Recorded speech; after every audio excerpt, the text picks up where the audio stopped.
Sports Northwest is brought to you in part by Rainier Beer. The Oregon Ducks are in a tough situation. Idle last Saturday, the Ducks must now face the number 3 ranked Washington Huskies.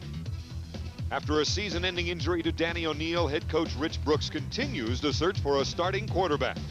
Though displaying a powerful arm, junior Brett Salisbury injured a shoulder in practice this week and is out for today's game.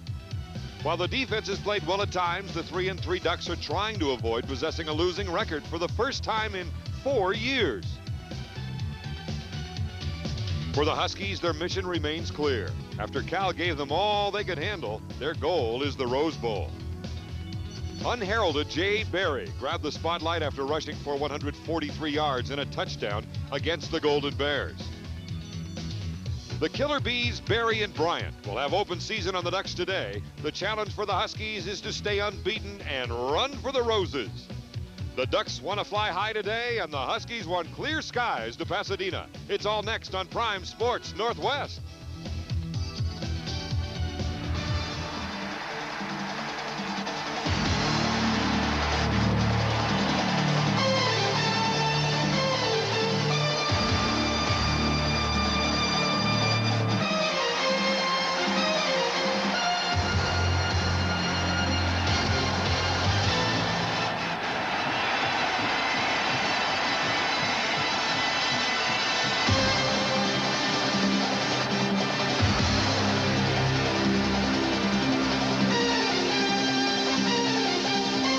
It is cold, it is cloudy, it is windy, it's October. That means the Oregon Ducks must be in town. It's time for that good old Northwest rivalry.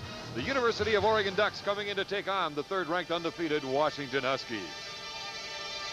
Hello again, everybody. I'm Don Poyer, along with Chuck Nelson and the voice of the Oregon Ducks, Todd McKim, here on Prime Sports Northwest. It's great to have him up here. We've been friends for many, many years, and we always look forward to these broadcasts when both teams, of course, are on Prime Sports Northwest, and we get to have a reunion of sorts when we have these broadcasts.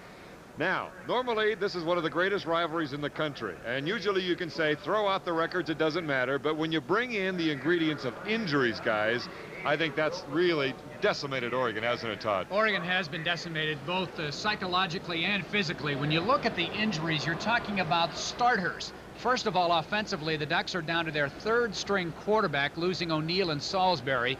David Collinsworth is their best offensive lineman. Defensively, they've lost the front 3 of Cummins, Labounty, and Woods. Some thought that was maybe the best defensive line in the Pac-10 coming in and one of the best in the country.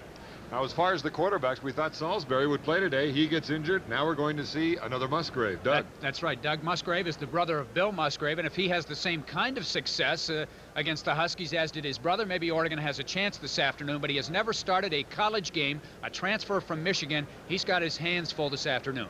Speaking of hands full, inside linebacker, this man amazes me. Joe Farwell, badly injured all week with an ankle or all season, and he's not very heavy, and he still plays well. He hasn't practiced much. It has affected his play, yet he is still the leading tackler.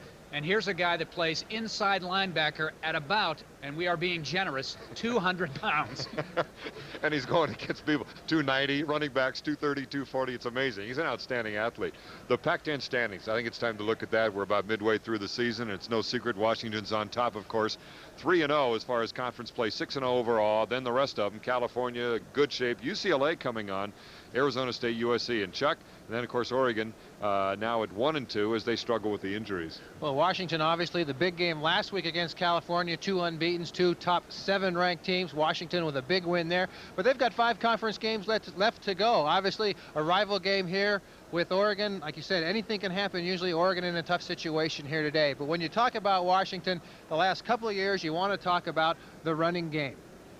And that's Jay Barry, who came up with 143 big ones last week. Pac-10 Player of the Week for that effort. Between Jay Barry, who was listed as a co-starter, along with Vino Bryant, you're talking about more production than last year when the Husky running game and Greg Lewis got all the attention, but they're averaging 163 yards a game from the tailback position.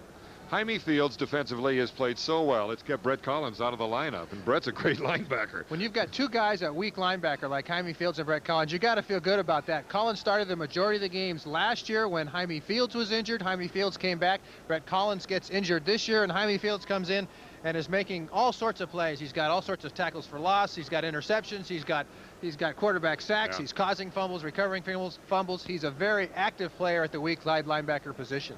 Now, as far as the game keys themselves, let's see what you've got to see. We'll see if Todd agrees. Well, obviously, when Oregon comes in here and when Washington has the ball, Washington is going to have to keep Oregon off the field and not give them any hope. You've got a situation where you've got a major underdog coming in here, and you don't want them to feel like they have any chances. Oregon on defense has got to make big plays. Turnovers, turnovers, turnovers. Washington is a team that can strike fast. Oregon has got to make some plays on defense. They've got 3 interceptions returned for touchdowns this year. That defense of Oregon is going to have to do that also. Now, when you go to the other side of the ball, when Oregon has the ball, that aggressive Husky defense, they'll send a lot of people and put a lot of pressure on their corners playing man-to-man. Musgrave and that Oregon offense are going to have to make some big plays out of that. And I think one of the keys as far as the Ducks are concerned, they know that they will make some bad plays offensively. Washington has done it to everybody in the country they've played so far in the last couple of years. They must maintain their poise. The crowd will be loud. They will make some bad plays, but they can't let that get to them. Well, and that's what that defense will try to do. The game key for that Washington defense is rattle the new guy. You're going to either have, even if Musgrave is out of the game, you've got Croston in there, and he's a new guy too. So they're going to put, like they always do, put a lot of pressure on 2 new quarterbacks. And let us not forget, it is still a rivalry. There's still a lot of Oregon fans here, as usual. It's going to be a wonderful game, and 3rd year in a row that Oregon has had to come up here. They'll go to Eugene next year. We've got the kickoff between Oregon and Washington coming up next. Here it's Rainier.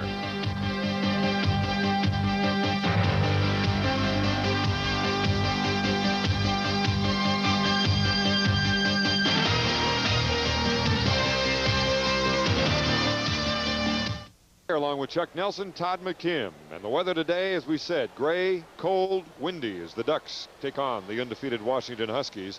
Temperature, it's down there too. It's not all that comfortable this afternoon. As you can see, temperature at 50 degrees. It'll get lower, and the forecast calls for some wet stuff. We shall see whether or not that happens. As far as the series, it's been a long one. In fact, Washington has played Oregon more than any other opponent, and they have the nod in the overall series, 51, 28, and 5 ties. And it's been pretty much all Washington in regards to games here in Seattle. Last time, by the way, that Oregon won was 1980 up here. You may all recall that game. In fact, they thumped the Huskies, a pretty good one that day. Some of us recall that game probably more than others.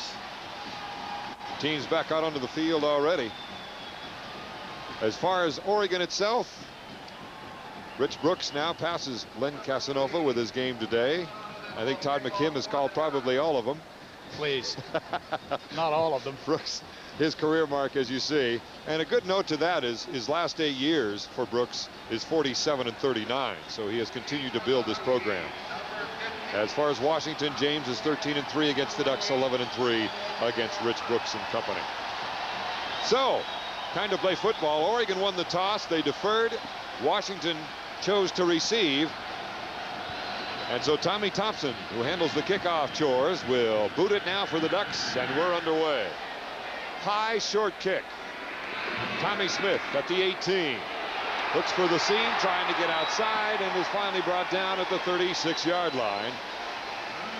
Not a bad return by Tommy Smith, who starts at Rover for the Huskies, did so the last couple of games. For Washington at quarterback as usual, it will be Billy Joe Hobart, the sophomore out of Puyallup, who had a tough game last week against a very good California team, but got the victory. And Mario Bailey with 1 reception last week, but it was for a touchdown as the Huskies went on to win it. Those are your backs and receivers. So 1st and 10 now as we go from the 36-yard line. Right off the bat, Jay Barry, good first down play, close to a first down, up near the 47-yard line as the Huskies go on the ground. Jay Barry with 143 yards last week. As you see, the defensive line, Romeo Bandison leading that group of young people, the normal starters, all gone due to injury. James Batista leads the group with Connor. Joe Farwell, very light but very tenacious linebacker. Coda, Oliver, Smith, and Eric Castle. Castle the leader for that secondary, and a very fine one, we might point out, for the Oregon Ducks. They'll measure on the approximate 10-yard run by Jay Barry, and it is a first down on the first carry for Washington, and that followed a 19-yard kickoff return by Tommy Smith.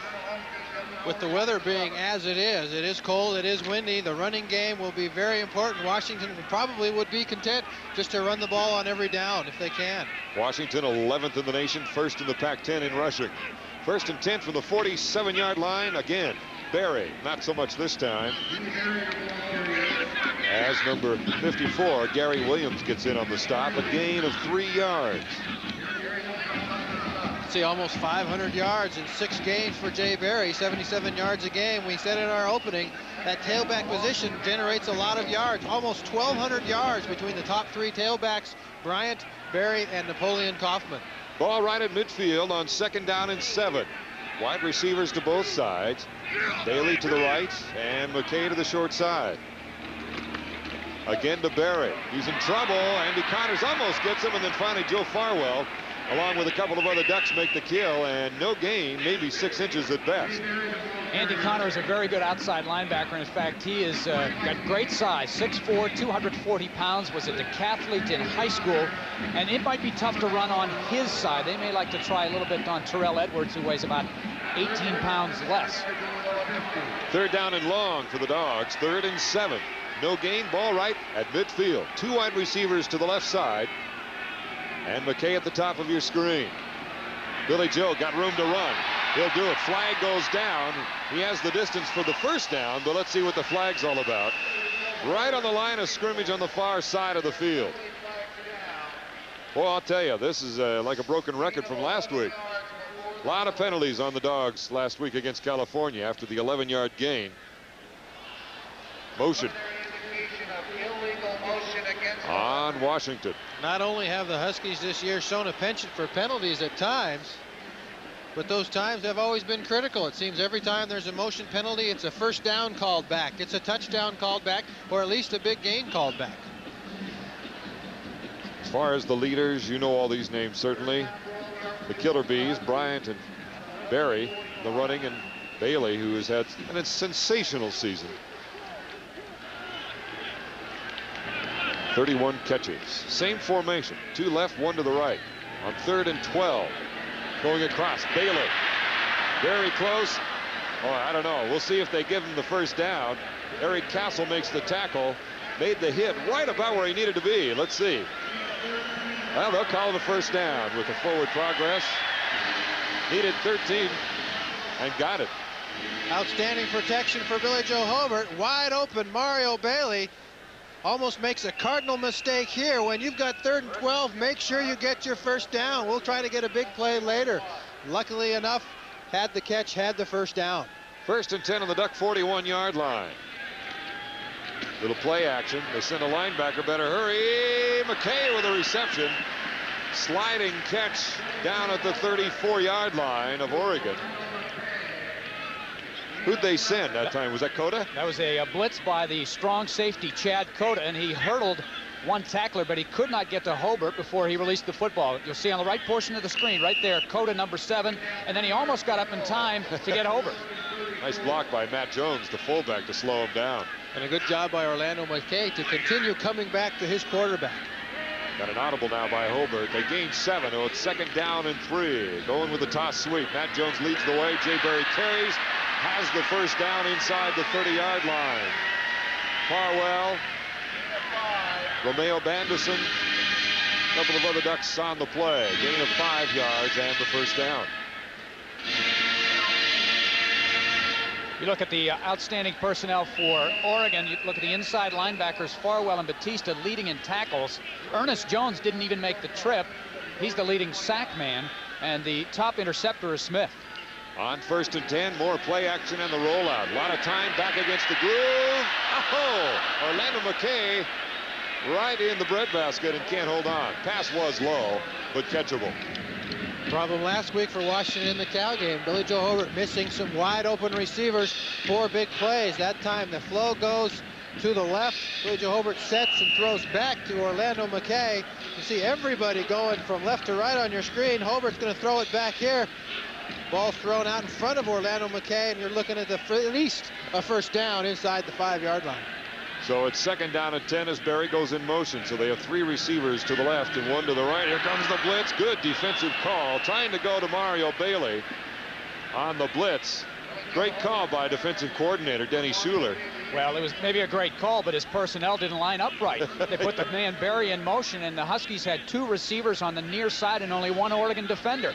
And instead, Hobart tried to go to the inside man, the hot receiver on the blitz, which he's probably told to do. That's what he's coached to do. But if he had looked at the man in motion, he'd have been able to throw for a touchdown. You've got to assume that the defense is going to adjust to that. You can't adjust to that big a mistake. 3rd down and 10. Gotta hurry. Down he goes. 49, Terrell Edwards, the right outside linebacker playing on the left, comes around for the kill, and it'll be 4th down. Edwards making his first start as an Oregon Duck, replacing Ernest Jones, who was the leading Oregon sack man. He just beats him with speed. Right to the outside, in on Hobart. He never had a chance. Lincoln Kennedy doesn't know what happened. Got around him in a hurry. Not easy to do, 330 pounds of tackle there. You got to move those feet, Mr. Kennedy. Not only is that a sack, but it's a big sack, taking the Huskies out of field goal range. Quarterbacks are taught there, at least throw it away. Yeah, the wind was to their back. The punt by Werdell gets a good roll for the Huskies and is brought down to rest near the 12-yard line.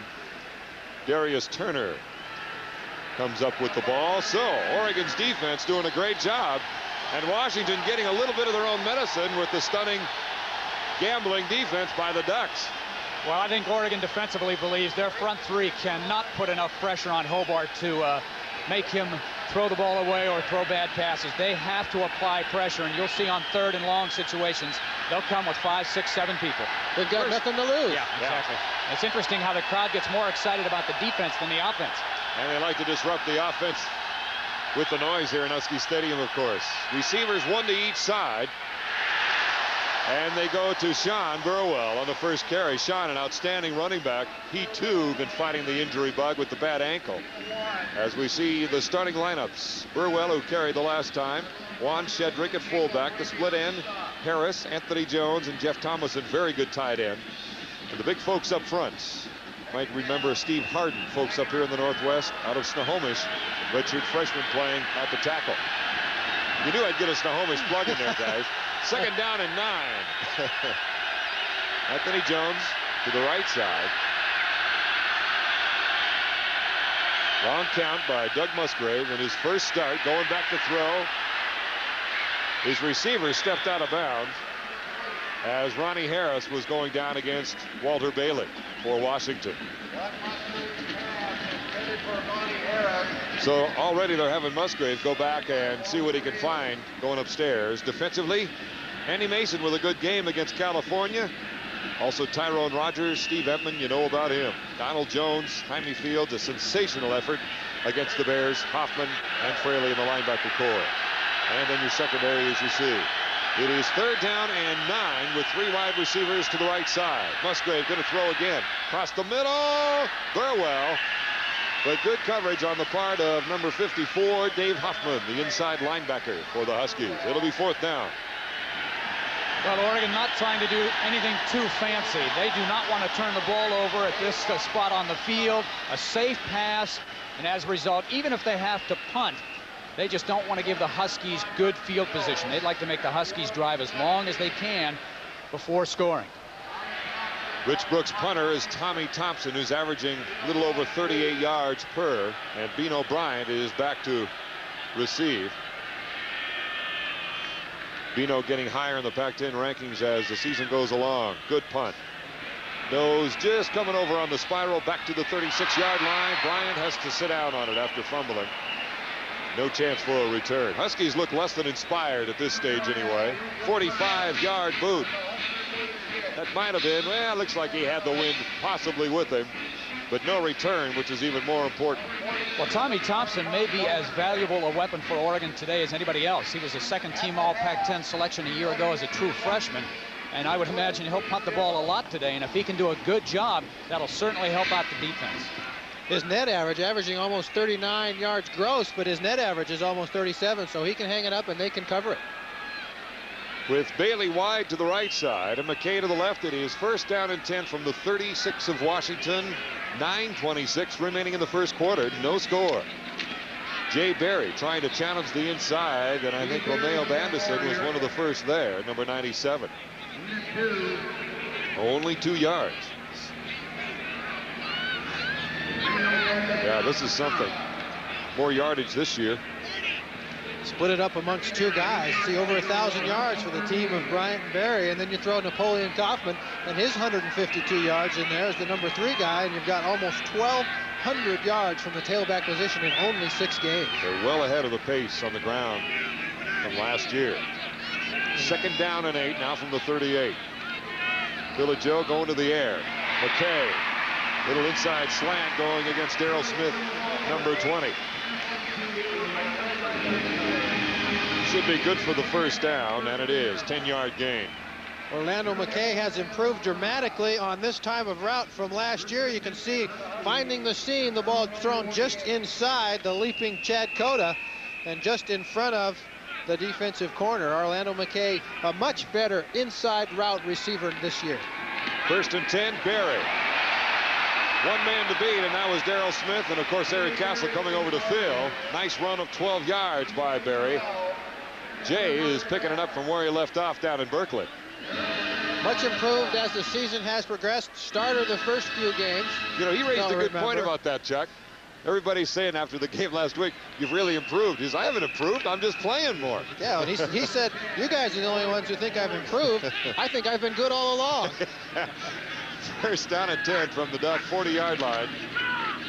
And again, DeBerry trying to find something, but nothing there. Gary Williams, number 54, and Andy Connor. The outside linebacker. They'll give him 1 yard. I would expect the Huskies to really test Oregon in the middle. They've got a nose tackle that's 5'11", 250 pounds, an inside linebacker that's 200 pounds. And if nothing else, you're going to keep those people at home and they can't fly around the ball. And so I would expect the Huskies to really try to pound that middle. Point well taken. Wide receivers, 1 to each side. There again, they challenge it, and look who rose to the occasion. Hey, I'm impressed with Bandison, the right end. He's done well getting in there. Well, Berry on the play that time, but Bandison stirring things up. Bandison played soccer in the Netherlands, where he was born, and then came to the United States as a foreign exchange student, played football, and at 6'5", 270 pounds, it's hard to imagine him on a soccer field as a midfielder, but he would be rather imposing, to say the least, and he's playing very well to start the game. He could clog up a goal mouth, I tell you that. He'd fill up the whole circle in midfield. So it's 3rd and 9 for Washington. At the Oregon 39. 3 receivers. Hobart looking right. Got a man close to a 1st down. Let's see where they mark it. Curtis Gaspard, the man with the reception. Muhammad Oliver defending. Looks like they'll give it to him. A gain of 9. And it is a 1st down for Washington. Washington doing a good job on 3rd down conversions here. You can see help from everybody. Lots of time.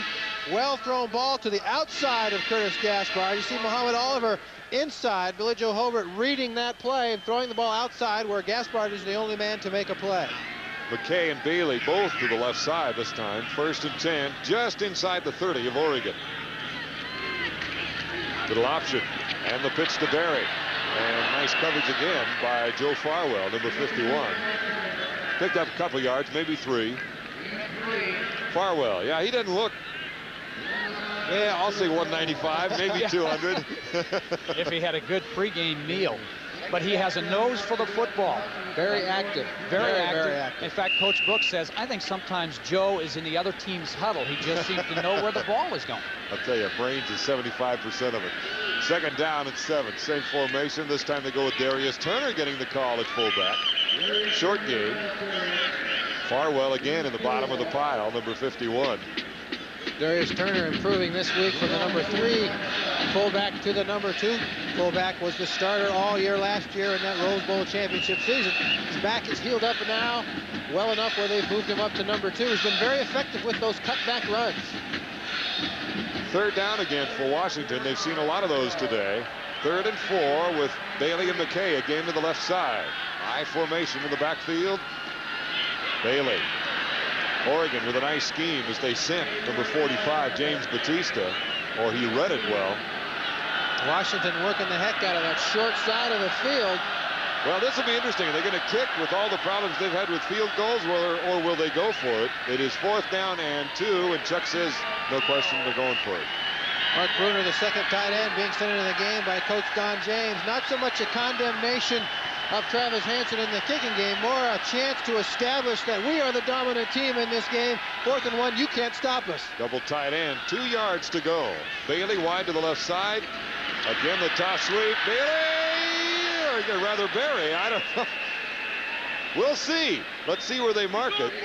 Had to get just inside the 20-yard line, and that's about where he laid down. Second effort by Berry to get it even close to bring the chains out. Was stopped originally at the point of attack. You can see again aggressive play by Oregon. They get upfield a little bit, try to stuff the play. Right here, the spin move and the fall forward.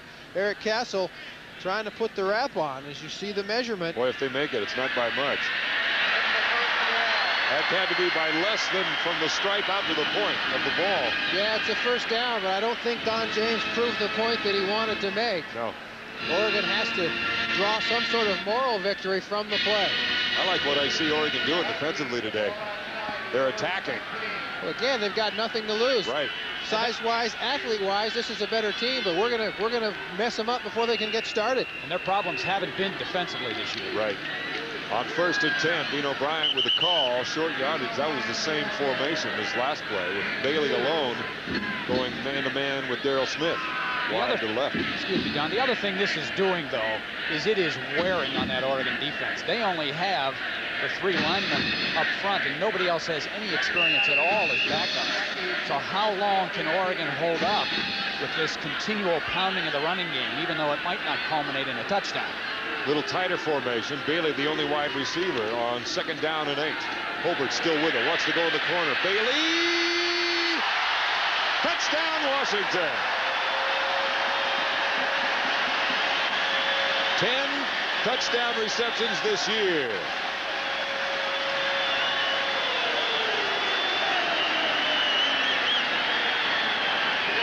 $17-yard play.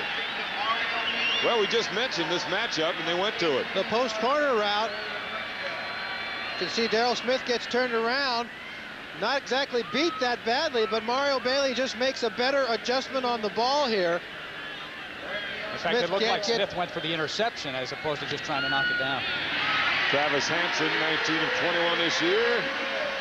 Gets it, makes it 20 of 22 as Mario Bailey. By the way, that reception is Bailey's 103rd career reception, tying him for 4th with Mo Hill, one of his heroes, as a matter of fact, on the Husky all-time receiving list. Back in a moment.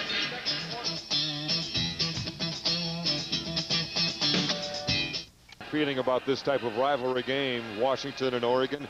Here are what the coaches think about this game. Oregon's always played very well in our game. Both teams look at it as a rival game, and we have Oregon players on our team, and they have Washington players on theirs, and we're close and in the same league, so it'll be a lot of fun out there. Well, Washington is the best-looking team I've seen in this conference ever. Going back to when I played in leather helmets at Oregon State, coached a long time, and they're as good a looking football team as I've ever seen play in this conference. It's not a good scenario for us as taking a battered and bruised team with a lot of injuries into Seattle, struggling as we are, particularly on the offensive side of the ball, facing the best defense in the country. And his team will face that defense again now that Washington has just scored on its 2nd series. It's 7-0. Jason Crabb with the short kickoff. Muhammad Oliver at the 6. Good there. Looked like Hillary Butler got a piece of him, number 45, and that slowed him up. And it was brought down after an 18-yard return. So Doug Musgrave, youngster that he is, good bloodline, we know that. If he could play half as good as his brother did, half as well. Just tear that nameplate off of the back of the old jersey and put it on the new one. Change the number. For those interested in knowing where Bill is at, he was originally drafted by the Cowboys, then was released and has been signed as a practice player by the San Francisco 49ers. And that'll work out better for him in the long run anyway. You can learn a lot from that San Francisco offensive staff. Not bad working under Joe Montana when he's healthy, too. 1st and 10 now for the Oregon Ducks with 2 receivers to the left side. Musgrave wanting to throw on 1st down. A nice safe pass outside. Anthony Jones, number 18. And a good 1st down gain. Gain of 10 yards. Well, a year ago, Anthony Jones broke into his own right here in Seattle against the Huskies. He had 6 receptions as he was filling in for the injured Michael McClellan. Here, just a short out pattern, a little crossing pattern between the 2 receivers. He's open, and Oregon gets its first down in the ballgame.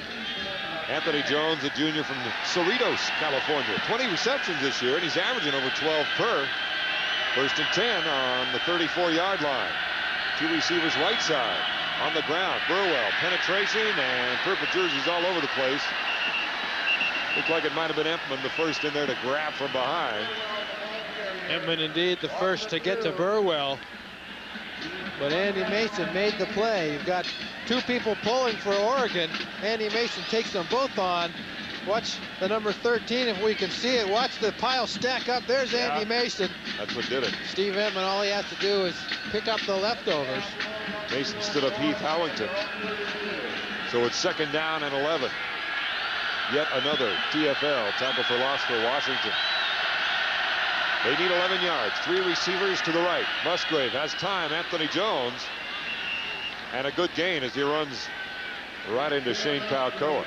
And that was a great read by Musgrave because initially the man was not open. He pump faked, let the receiver clear the backer, and then found the crease in the zone. Watch the little pump here as he clears actually the safety, and the linebacker, Hoffman right there. Good reception, held onto the ball, and so now it's 3rd and short. Walter Bailey delivering that blow rather than Palcoa. He was around behind. Walter Bailey, a big game for him being from Portland.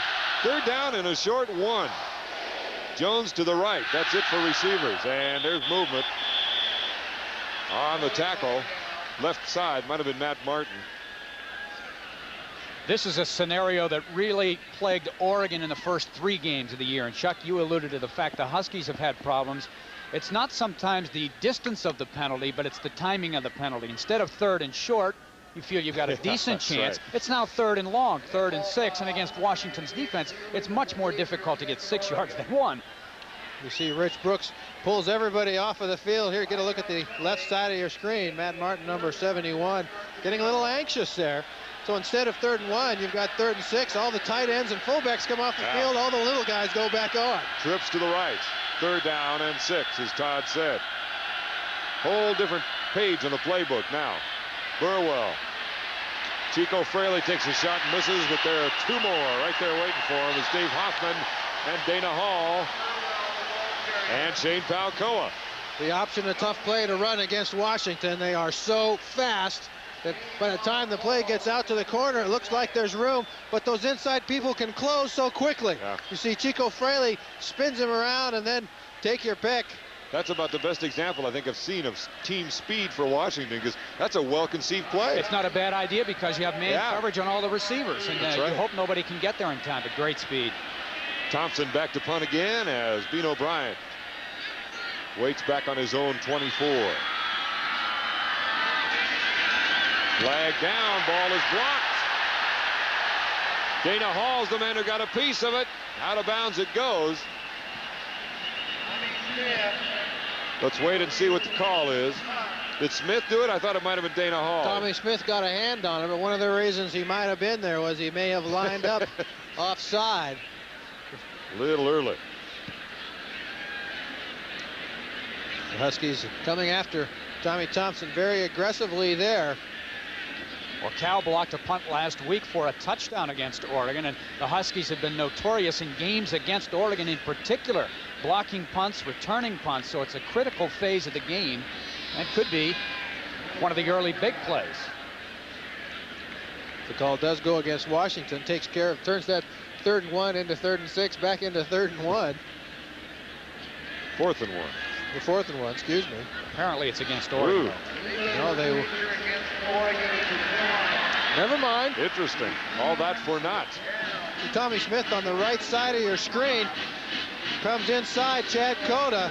First rule of punt blocking is make him go outside, make him take the long route. Chad Cota broke that rule. Palcoa there to... It was indeed Tommy Smith who got the hand on it. So it's 1st and 10 for Washington at the Oregon 45-yard line. McKay comes out to the left side with Bailey to the right. Jones. And Andy Connor is there, number 47. the outside linebacker, came in with 21 tackles, 11 of those by himself, and 5 tackles for losses. Kind of big, strong kid. Talk about Oregon's defense and the fact that they're not playing too badly, but they've been put in position by their offense to defend such a short field. Last week against Cal, the Bears had the ball 1st and 10 inside the 50 to start drives 9 times and scored twice. On 2nd and 7, Beano Bryant, little shuffle there, waiting to see what would open up. Wasn't much there as Farwell collapsed to make the play, along with Herman O'Berry. This is the running game that a lot of people envisioned before the season started. Jay Barry kind of being your workhorse guy, and bring Beano Bryant in and try to little change of pace, like bringing in the knuckleballer and the fastball pitcher. Beano Bryant, a guy that can score from any distance. Bailey and McKay to the left on 3rd down and 3. Beano, look out. Oh, he got the 1st down. Some improvising as he was thinking cutback, but a couple of Oregon Ducks stayed home. So he had to fight for whatever he could get, and it looks like it was enough. Well, this is what's scary about Washington. They'll pound at you and pound at you, get 3, 4, 3, 4, 5, and then all of a sudden get 60. And that's what can happen on those cutback plays. That's California. Exactly right. Well, they've done it all year. They've had big plays. Through the air and on the ground. That's what's so scary. Beano Bryant with 6 touchdowns of over 50 yards in his career. Well, we talk about balance, too. Right now, the Huskies, 104 total yards, 45 rushing, 59 passing. So the beat goes on. 1st and 10 now on the 34 of Oregon. Bryant getting the call one more time. Chad Cota, the first to get in there, number 7, after a 4-yard gain.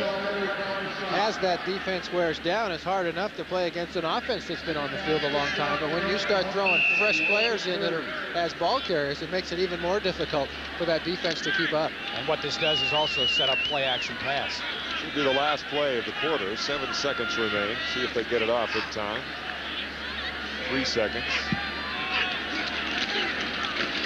Bryant and net right there. Again, good penetration by Bandison. Number 97 slowing it up. They might give him 1 yard. Who got in there? Was it Williams? The first. A lot of activity in the middle.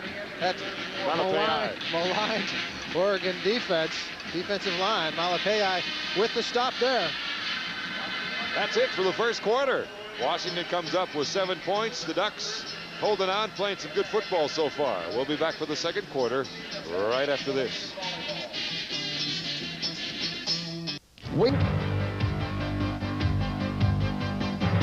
You're watching the Washington Huskies on Prime Sports Northwest, home of the Pac-10. Welcome back. I'm Don Poyer with Chuck Nelson. Todd McKim joining us in the booth this afternoon. Kind of giving him the day off. He gets to have some fun today. Instead of having to call the whole Oregon game, he gets to sit up here and relax, drink coffee, work on his suntan. 47 degrees, and we're freezing our freezing our microphones off. That's right. Just looking at scoring by quarter, this has been a tough one for Oregon. Only 12 points in the second quarter all year to Washington's 92, and they've given up only 20. It's amazing. Washington still hasn't given up any points in the fourth quarter. 3rd down and 5 from the 29. Wanting to go deep. Bailey, touchdown, Washington. What a pretty play. That was a perfect pass. 29-yard touchdown pass to Bailey, his second of the day. Well, they've beaten Smith to the outside, and now they've beaten him to the inside. And so Darrell Smith, the all-time or the leading interceptor for Oregon, doesn't know which way they're going to go. You notice what Hobart did? He looked off the safety, Eric Castle, and Castle could never get deep enough to get back in time. Extra point is blocked. Why don't they pick it up and try to run with it? I was going to say, they could pick it up and go. Oregon has nothing to lose there. Roll in the wrong direction. The 5th extra point that the Huskies have missed this year. Well, a couple of years ago, the Ducks blocked extra point and a field goal against the Huskies, so both teams have had blocked kicks so far today. We'll be back with the second quarter here in just a moment.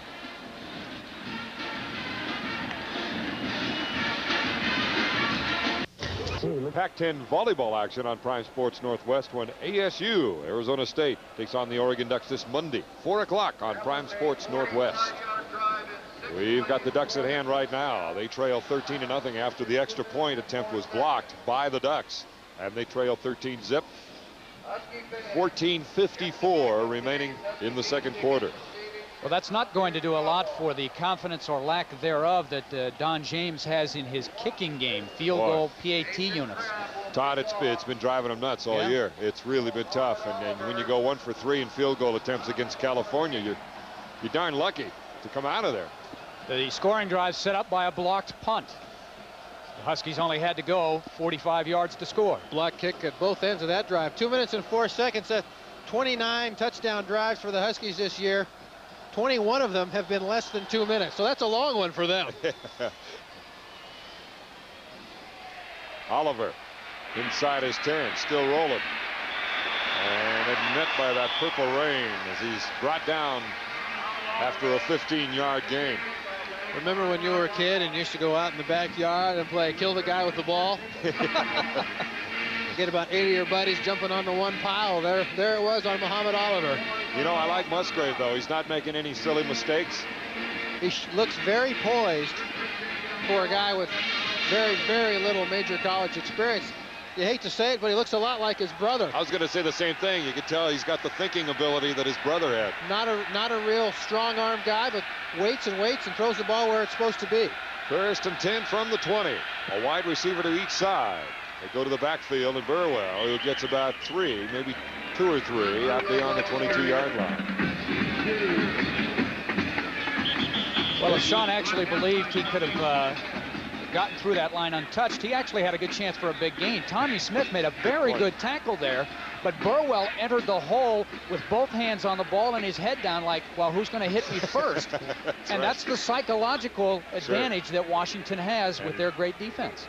Got Tommy Smith down, too, after making that play. Tommy Smith closed on that one so fast, laid such a blow that he hurt his own shoulder. Yeah, it may be a shoulder. And if Burwell had exploded into the hole, let's look at it here. Now watch Burwell. He comes in with his head down and trying to hold on to the ball, and basically Smith just happened to be in the way and really didn't get a good hit on Burwell, but apparently, he filled the hole but hurt the shoulder. In the right place at the right time. One of the great things about this Husky defense is the depth that they have. So Tommy Smith goes out and you bring in Paxton Kalele, who started the first 4 games. It looks like a stinger, too, the way he's whipping his arm around. Second down, Burwell, big opening as he gets outside up to the 30-yard line and brought down by Shane Palcoa. Much what California succeeded at doing was the quick opener, the quick slant like that. Of course, that's how Chapman got the big TD last week. You see both Bowie and Harden pull to clear the hole. Well, forget about that offside. Let's get as many bodies as we can, as many blockers as we can over on the play side. And Burwell just follows those big backsides, 260 and 316 through the hole. Third down and 1 after the 7-yard gain by Burwell. Anthony Jones wide to the right side. Only need 1. And it's the fullback who got it, Juan Shedrick. He is hit by number 53, James Clifford. Shedrick not carrying the ball all that much. Getting a talking to from Clifford. Maybe they know each other. Well, they will by the end of the day. Quite well. 28 carries coming into the game. Have they used him primarily as a lead block, Todd? Well, they like, Burwell is such a threat that they like to get him the ball as much as possible. Burwell and Shedrick are roommates, so I guess Shedrick's, at least for now, going to settle for the role as the block. Harris to the left and Jones to the right. On first and 10 from the 33, there goes Burwell in motion. Little finesse pass, but out of bounds, as Ronnie Harris was defended by both Bailey and Palcoa. I like the scheme. I tell you, Oregon is calling the right plays. Well, it's the execution. Yep.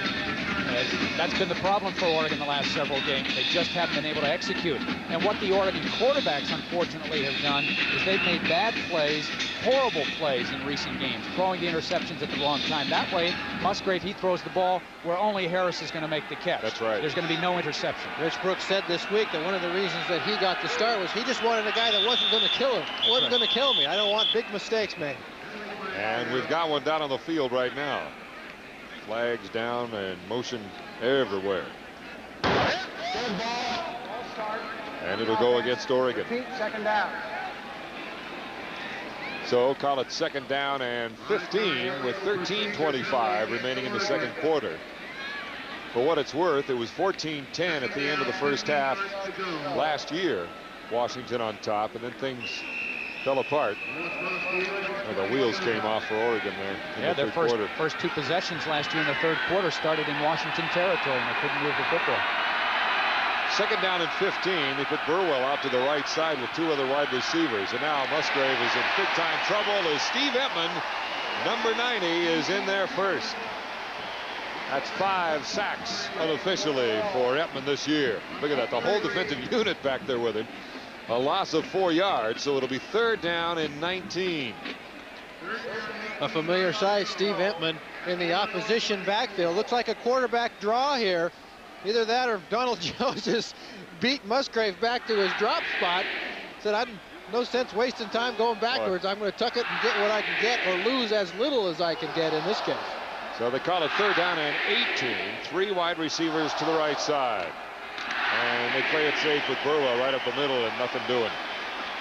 Tyrone Rogers stayed home well on that. That's a situation they just don't want to make a bad play. Let's punt the ball and let our defense get back on the field. Our defense has scored 3 times this year. Maybe they can make it 4 and we can get back in it.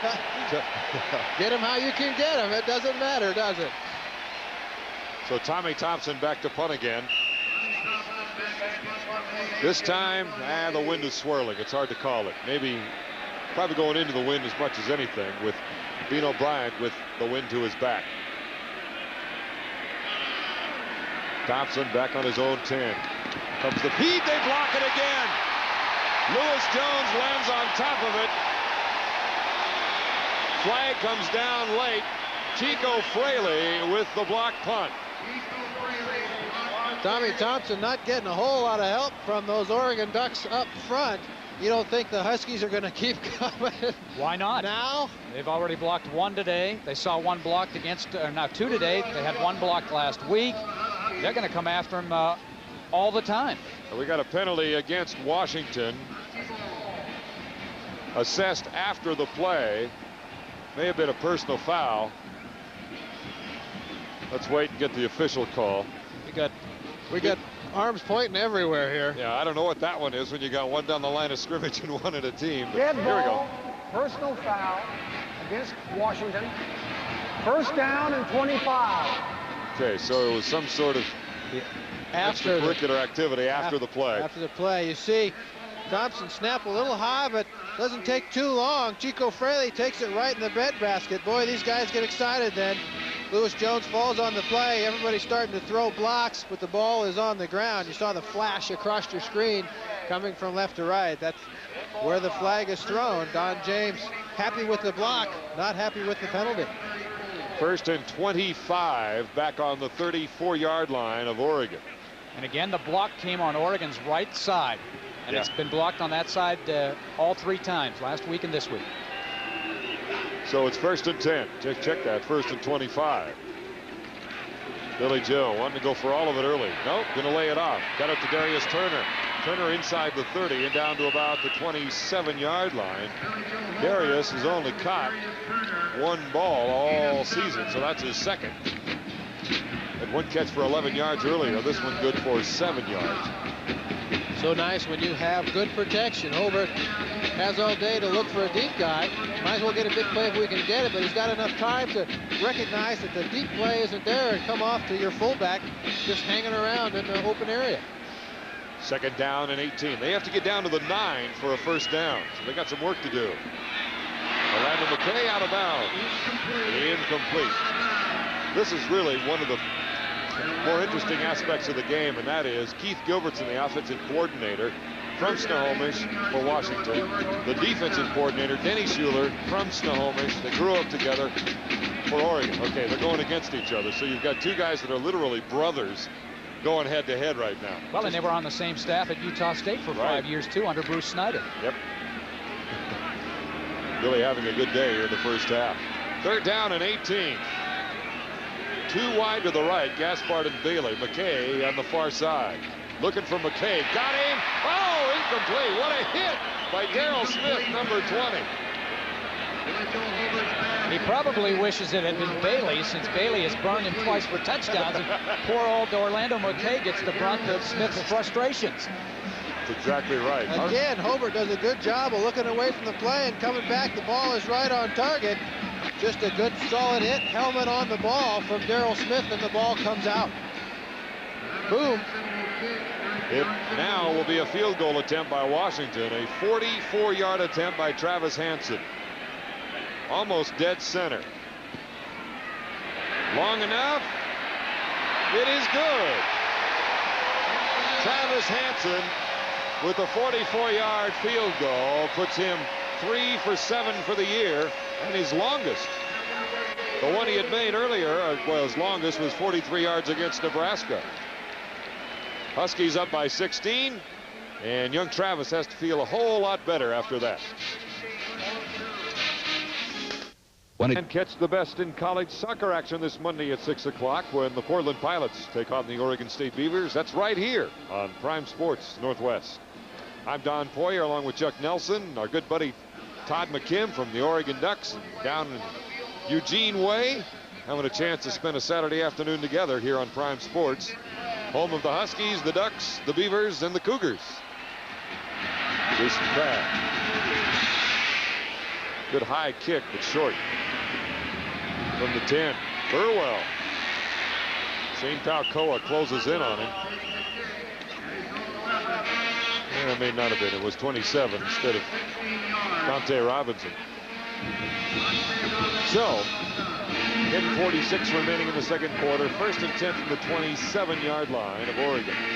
Well, the Ducks trying to put back-to-back first downs together for the first time today. They just had one first down, just have been unable to move the football, and then even when they punted the ball, disaster has struck today as well. So they need to settle things down here. They need to move the ball a little bit to try to get some confidence. Oregon with 33 total yards for the day. 1st and 10 from the 27. Receivers, one on each side. Musgrave wanting to throw right away. Too far. Interception. Walter Bailey, the leader on this team in interceptions, down to the 10, out of bounds at the 9-yard line. Bailey now with 5. 31-yard return. It was overthrown by Musgrave. And we may have flag down. a penalty in the end zone. I don't know if that's for celebration or what. But Bailey, of course, from Benson Tech in Portland, was an outstanding high school player, a tremendous athlete, won the long jump championship in the state of Oregon 2 consecutive years, and he has been a sensational find for Washington. Comes in, makes a great play, tried to take it in for the score, thought he was in, made a great effort, but was out of bounds at the 9, and then I think there'll probably be a penalty against the Huskies, a dead ball foul. Talked about Oregon, and what they needed to do was not make big plays. 25. Too much celebrating in the end zone, evidently. And you take the ball from the 9-yard line where Walter Bailey was forced out of bounds back to the 24. Don James. Excessive celebration, indeed. Crowd loves that one. You get 2 non-contact after the play fouls on 3 or 4 plays. Don James, very important to him that his teams keep their poise, keep their character, play the game by the rules, don't try to show anybody up. He won't be happy. Well, his problems are only penalties. Oregon's problems are interceptions, blocked punts, and a lack of offense. If your problems are excessive celebrations, that's a lot better than throwing interceptions. 1st and 24, 3 receivers to the left. Hobart looking for one of them right now. Got a lot of time. Man wide open. Bailey, no. He was going against Chad Cota, the strong safety. And Billy had him. Hobart licking his lips there for 2 reasons. 1, he was licking his chops. He knew he had a big play. And 2, he ate half a sandwich with how much time he had back there. He's got to get those crumbs off his lips. All sorts of time. Ball just out of the reach of Mario Bailey. See what I have to put up with, Todd, all season long? Lines like that. Well, you're ahead 16-0 though. I don't know. 2nd down at 24. McKay to the left, Bailey on the near side now with the I formation. Billy's going to throw again. Swings it off to the side. Matt Jones. And pretty good coverage by Oregon as he gets down to the 25-yard line. They only give him 1 yard. And Cota coming up, number 7, the strong safety. He may be the best hitter in that Oregon secondary. A redshirt freshman from Ashland High School led his team to a state championship 2 years ago, and he has no respect at all for either his body or anybody else's. Rich has recruited some good kids from Lebanon, Oregon, and Ashland, Oregon. 2 very good programs. Yeah.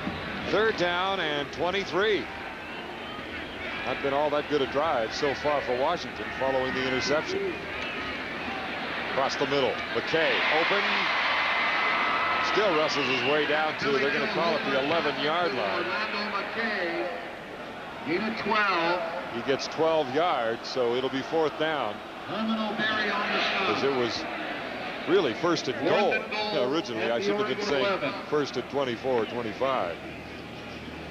Well, and the defense knows that, and they just have to back up to the goal line and play everything in front of them. And Hobart in that offense has got to hope that throw the ball short and hope one of our guys can turn it into a big play and get it into the end zone. What you do get is Travis Hansen with another shot. And 18-yard line, call it a 28-yard attempt from the left hash mark. And it is good. And this is going to do wonders for the young man. Frustration by the Husky offense. 2 big turnovers, a blocked punt, and the interception turned into field goal attempts rather than touchdowns. But like you say, Don, what it does is you get Travis Hansen a chance to get out there and feel a little bit better about himself. You have no idea how big that 44-yard field goal he made earlier was to the psyche of a kicker who's been under the gun. Yeah, under the gun and injured and not happy with himself, too. Big expectations coming into the year, as everyone knows. He's the younger brother of All-American kicker Jason Hansen at Washington State. Who is here, I believe, today watching the game. Who I believe, because Washington State has a bye, is actually in the stadium. In fact, I think there are a number of Huskies here. I know for a fact Drew Bledsoe's in town somewhere. They're starting quarterback. And Philip Bobo, one of the receivers. Cougars with a chance to come over and see firsthand. That's not them. We understand that's not the Washington State. These were some of Chuck Nelson's roommates when he was in college. See, it's tough getting out of school, and you got to make a living. You can't afford to buy a shirt. Oh man. Lost in all of this, though, is the fact that Oregon defensively kept the Huskies out of the end zone despite 2 or 3 bad situations. Yeah, again, 2 field goals. Great field position, and your defense comes through. You've got the number 3 defense in the conference against the pass, number 4 against the rush, but you're 6th in scoring because the other team never has to go very far. Donovan Moore carrying and brought down by Dana Hall, number 5. Return of 8. Another reason these Huskies are so good is the fact that the players that they have love to play. They don't care if they're covering kicks. Here you've got Dana Hall, the senior, one of the leaders of the defense, says, hey, I'm going to cover kicks and I'm going to make big plays. A lot of teams, you get guys that don't want to do that. That says it all. 1st and 10 now. They keep it on the ground to Burwell, but he is brought down by Dave Hoffman, number 54. Nice unassisted tackle as the linebacker sniffed that one out and got into the backfield. Also notice that Tommy Smith is back in the ball game, number 15, as a safety. He was injured, went out with what looked like a shoulder problem, but he's back in. But a great play by Hoffman there. The linemen up front for Washington, the philosophy is you folks up front wipe out the offensive line, and the linebackers make the tackles, and that's exactly what happened. Well, Randy Hart, their coach, even says our defense doesn't begin until we're all 2 yards into the backfield. This explains numbers like this. 2nd down and 11. Here comes pressure. They get it over to Brown in time, and a 1st down for Oregon. Nice play by Musgrave. Good job by Brown of reading the blitz, too. Got inside Walter Bailey. Musgrave puts the ball out where Mr. Brown could get to it. With a close-up look at Doug Musgrave, and he throws it on his way backwards. It's okay. But it's in the right spot. Marco and Bailey on top. And Bailey is injured. Bailey was on the bottom of the 2 Huskies on the play against Brown. When you've got the safety closing from the other side, sometimes you get hurt more by your own people. When you've got you and the receiver are going in the same direction and that safety's closing as fast as he can from coming in the other direction. See, it must be a Legs are okay. A neck injury of some sort. They've asked Walter Bailey to make sure his legs can move. You can see Walter Bailey closing here, and here comes Shane Palcoa. Boom. Shane Palcoa delivers the blow to Walter Bailey up around the neck and shoulders. See a better angle here. Boom. Just compress that neck, compress that head. Could have gotten the wind knocked out of him too, but more than likely a wrap to the side of the head, much like we saw Nick Barsala, the linebacker for California, last week against Washington. That time it was Jay Barry's knee catching Barsala's head. Well, and you talk about depth, out goes Walter Bailey, and in comes a former starter, William Doctor. That's right, who has been a settling factor on various occasions coming into this game or into this season. Burwell again, they test Doctor's side. Not much there as Palcoa comes up well. Hillary Butler also playing, and DeMarco Farr, number 75. And Tommy Smith. The whole right side came over. Not much there because, again, that speed of the Husky defense. Juan Shedrick with a great block on Donald Jones at the point of attack. And Burwell looks like he has room to ramble, but only 10 yards total today. Only a couple on that play. He only needs 161 yards to tie number 10 Mel Renfro for career yards. We all remember Mel wanting to go deep. Musgrave, he was feeling the heat and decided to dump it out in front of Ronnie Harris, out of trouble. And that's what Rich Brooks likes to see. Instead of trying to hang in there and hang in there and hang in there, just throw the thing away if nobody's open after 3 seconds. We'd much rather have 3rd and 7 than an interception, 3rd and 12, right. Turnover because you're taking shots from those Donald Jones and Andy Mason and Steve Entman. Is it me or is it getting colder up here, guys? It's 3rd down and 8.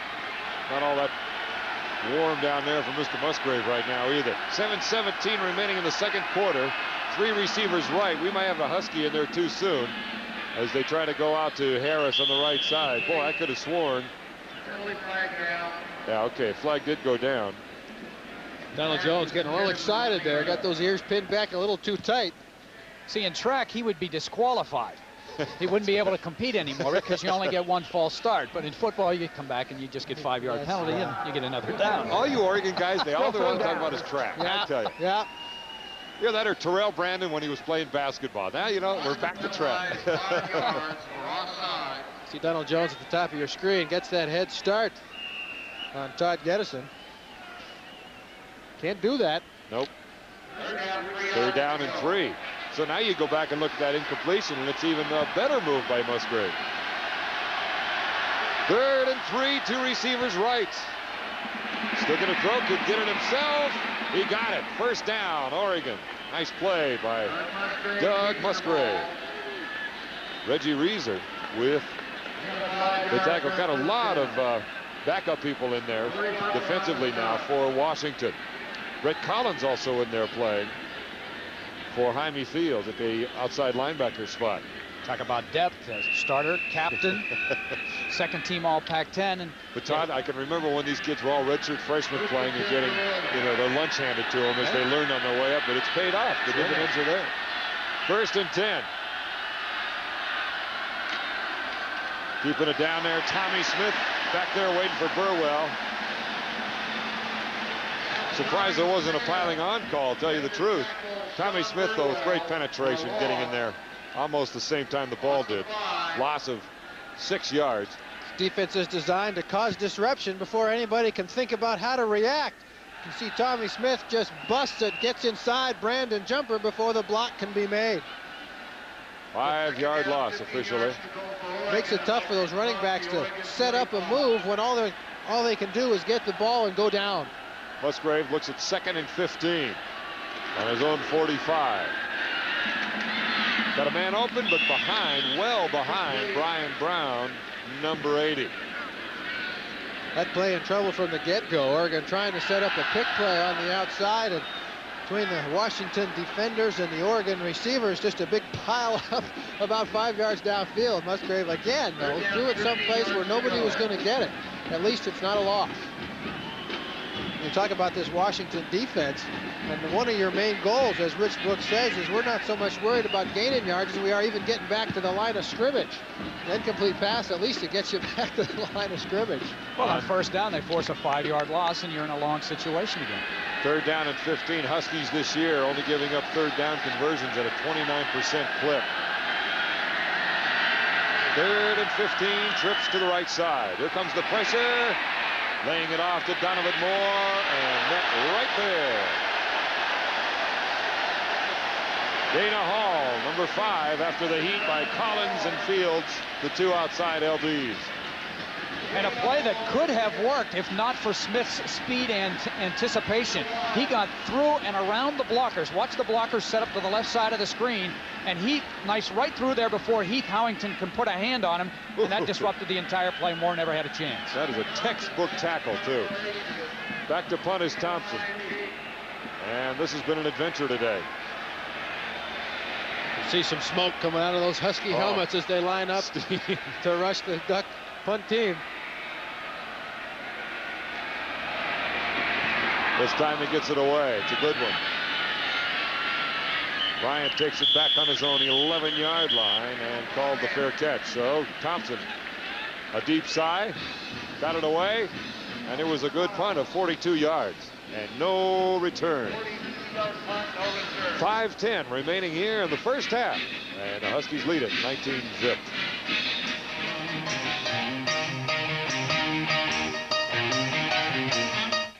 Yeah, sports and beer. Gotta do it. Figure we get like 10 of these in a row. All right, Yeah, get this. Like they do it. How do they do it? Like, ooh, like that. Hey, calm down. He's doing it. Yeah. Oh, look. Maybe we could slow it down. Yeah. Yeah, watch. Oh, no, wait. Okay, that's not it. All right, the slam dunk. Slam dunks are cool.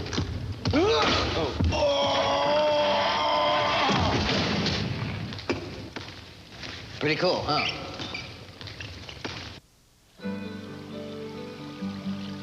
Mill. 5:10 remaining. Don Poyer, Chuck Nelson, Todd McKim. First down. Jay Berry gets the call for the Huskies, who gets it out to about the 10-yard line. Gain of 3. Eric Castle, one of them in there defensively, along with Joe Farwell, number 51. Farwell with 48 tackles coming in to this contest. I don't know if we touched on it, but the last 3 weeks he's been playing in games with literally no practice during the week because of his bad ankle. 2nd down and 7. Matt Jones. Not much there as they try to bang their way out. Field position like this, and you've got over 300 pounds a man on that offensive line. Billy Joe Hobart goes in the huddle and says, fellas, we're a lot bigger than they are. We're not going to try to do anything fancy.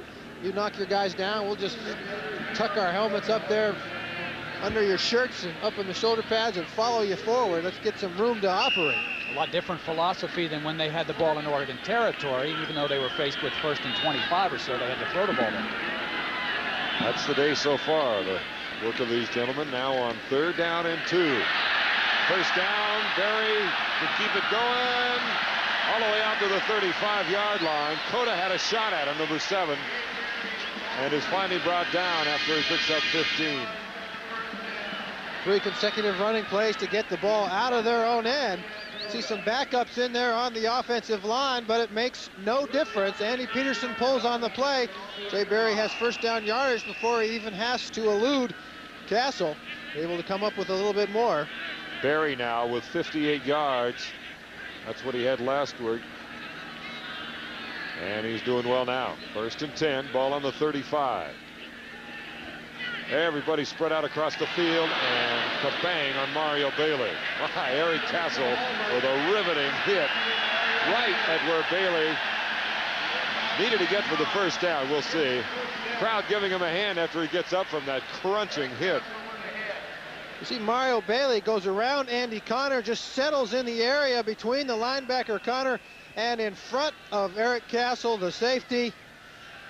Castle comes up and delivers the blow, and a little sandwich job with Castle and Connor. Bailey in the middle, but it is a Husky first down. From the 46, Castle with 2 interceptions this year. That one overthrown, intended for Orlando McKay and defended by Muhammad Oliver. The old loosen him up trick. Yeah. Yeah, that was a keep him honest pass. Well, especially when your guy has just gotten the whatever you want to call it knocked out of him up in front. It says if those guys are going to close that fast, I'm going to try to loosen them up and make them think deep a little bit.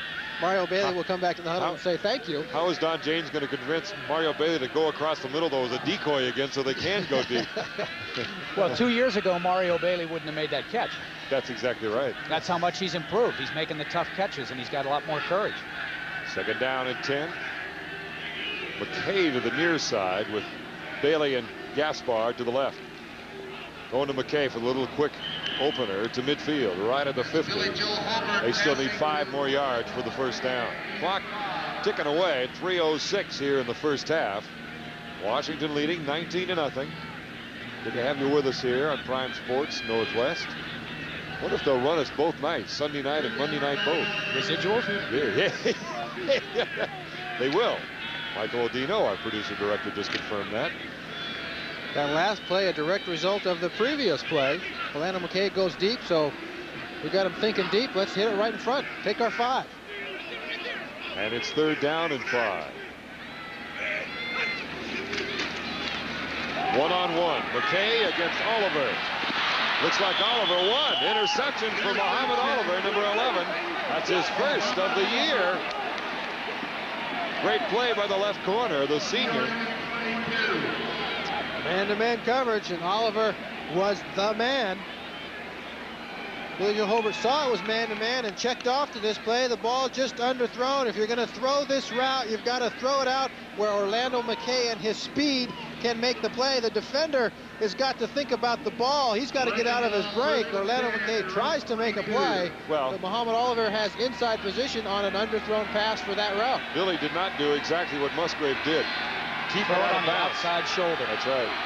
1st and 10 for Oregon. Good play by Oliver. Ball on the 22 with 2:26 left here in the first half, and a flag goes down.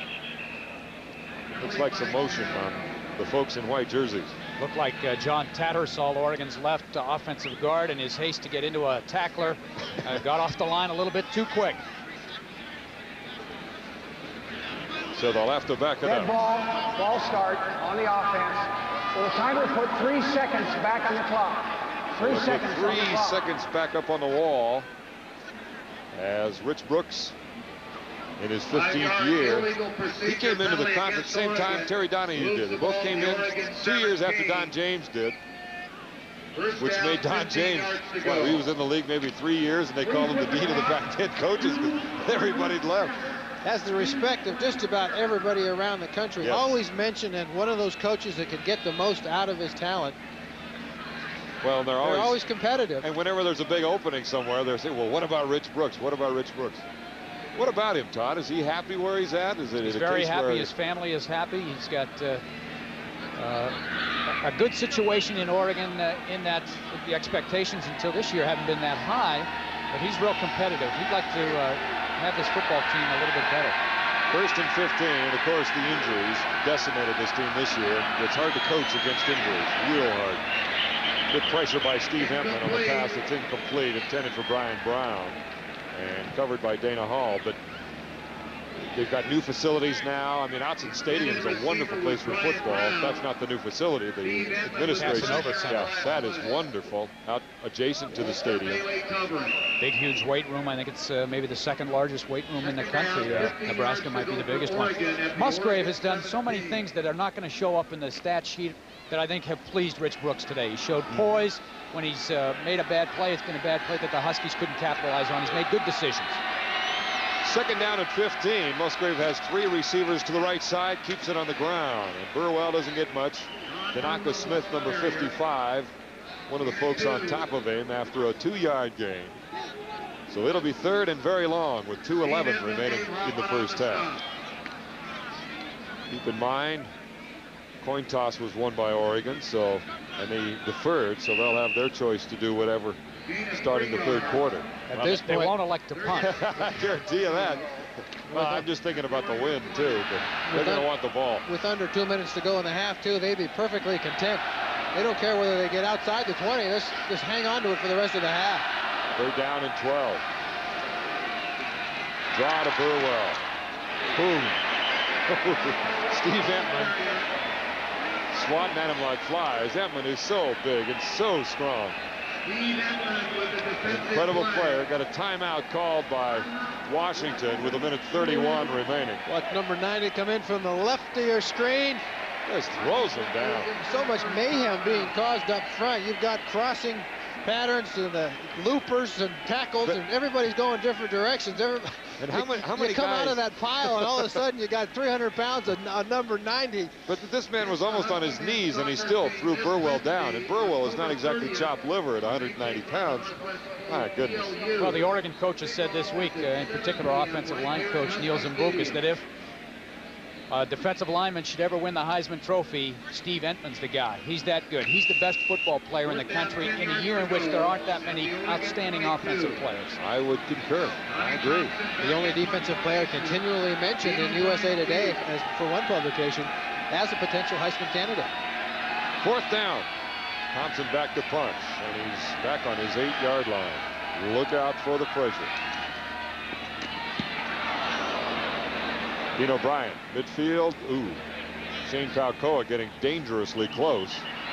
I don't know where he thinks he's going, but I think he thought one of the Huskies might have touched it. Maybe, yeah, maybe. Palcoa got very close. So it'll be Husky ball on the 45 of Washington with 1:20 to work with. Hey, he gave it a shot. What the heck? Hey, those guys from Eatonville, they like to get in the end zone. Well, Brandon, 35, this is Brandon Jumper, by the way, out of Eatonville. And remember, he led the state in scoring up here as a senior in high school. He knows where the end zone is. That's right. Any chance he gets. You see open field, I'm going to pick it up and go. Well, that's just it. He hasn't scored a touchdown for the Ducks. Hasn't scored one this year. There's my chance. And they're just clarifying on the field that the ball was not touched by the receiving team. 33-yard punt by Thompson. 1st and 10 from the 45. 3 receivers left. Holbert. Look out. Bandison's got him. What an individual effort by Romeo Bandison. That's his 3rd sack of the year. Actually, he may have been in on a couple earlier today. Bandison just pushing Chris Wrong and back into Billy Joe Holbert. Billy trying to backpedal out of the way. Couldn't backpedal fast enough. 2nd and 10. Got another flag down as they complete one to Mario Bailey. And official McKim up here is saying it's a hold. Well, that's what they're More indicating. than likely, yeah. Well, now the Husky philosophy in this situation has completely changed. The heck with going for some more points. Let's try to now run out the clock. And so now it's Oregon that'll be offensive with its timeouts to try to get the ball around midfield and maybe get something on the board before the half ends. Remember, this holding penalty will be marked off from the spot of the foul, which was in the Husky backfield. So you got 1 sack on first down, on your first down. See Chris Wrong, and the man who gave up the sack on the previous play once again on Bandison just absolutely hauls him down. Not a tough call for anybody in a striped shirt to make. I tell you, if this keeps up, we're going to be in Ballard before long with these penalties. Ever since the punt. Got to wait for them to open their locks. Can't go much farther left, folks. 2nd down and 41. And another flag down as Jay Berry gets the call up to the 20, but I think it might have been Terrell Edwards getting in there a little too soon. Anytime you see a defensive man pointing at an offensive man, you know it's the defensive guy that moved. Terrell Edwards there trying to put the finger on Mala. Don James thinking this is going to be the longest minute and a half, That's right. end of a half that he's ever seen. 3 penalties, 3 consecutive plays. Well, to show you what Oregon's done today defensively, despite the fact the Huskies have 19 points, that's the 2nd sack Oregon has had, or at least the earlier sack by Brandt. Yeah, it was the 2nd sack, and the Huskies have only given up 4 all year. 2 of those last week. That's right. So doesn't happen very often. You get a look here on the right of your screen. Indeed, number 60, Andy Peterson. Kind of a bunch of guys resets, does a little shake and bake, put it to music, and you got a hit. He's just a redshirt freshman out of Port Orchard, South Kitsap High School. Boy, did they grow him Dead big. ball, false start on the offense. Repeat first Okay, so it down. goes against Washington. I was only kidding about the Ballard stuff. Let's not take this seriously. Yeah. And now we're inside the 10. with 47 seconds to go. You're right. Don James just wants to get into the locker room now. Well, he's getting closer. He's almost there. Okay. You set him up. Bada boom, bada bing, right? Boy, do I set him up. Second down and 46 yards to go. 47 seconds to go. Oregon does have 3 timeouts left. They're thinking field position. As Todd said, they're going to start calling timeouts between plays unless they give up a big one. Maybe they ought to think score. You know, you make a big play here instead of waiting for a third down or fourth down to make a big play. Well, you know they're going to be sending people, because even if you send people through every gap, you've got to have a blitz. You know they've got a blitz that fills every gap, and even a running play is going to get stuffed. Yeah, Oregon's defense has got to feel pretty good right now as far as, well, 2 things. 1 is field position, and 2, as Todd alluded to, is that there's only 19 points on that board. They put 53 seconds on the board, and if I remember correctly, the Huskies had 52 seconds when the first play of this drive started. Minute 20. Yeah, minute 20, then it was 52 seconds after the second play, so I'm not sure exactly what's happened with the clock. They added some more. I think once you get over 40 yards, you've got more than 40 yards for a first down, and start adding time. 2nd and 46. Matt Jones fights his way out to about the 17 as Andy Connors dragging behind and makes the tackle. The Huskies in no hurry, but the Ducks will stop the clock. Get their Ducks still have 2 remaining. Get as many snaps as they can in before the half on either side of the ball.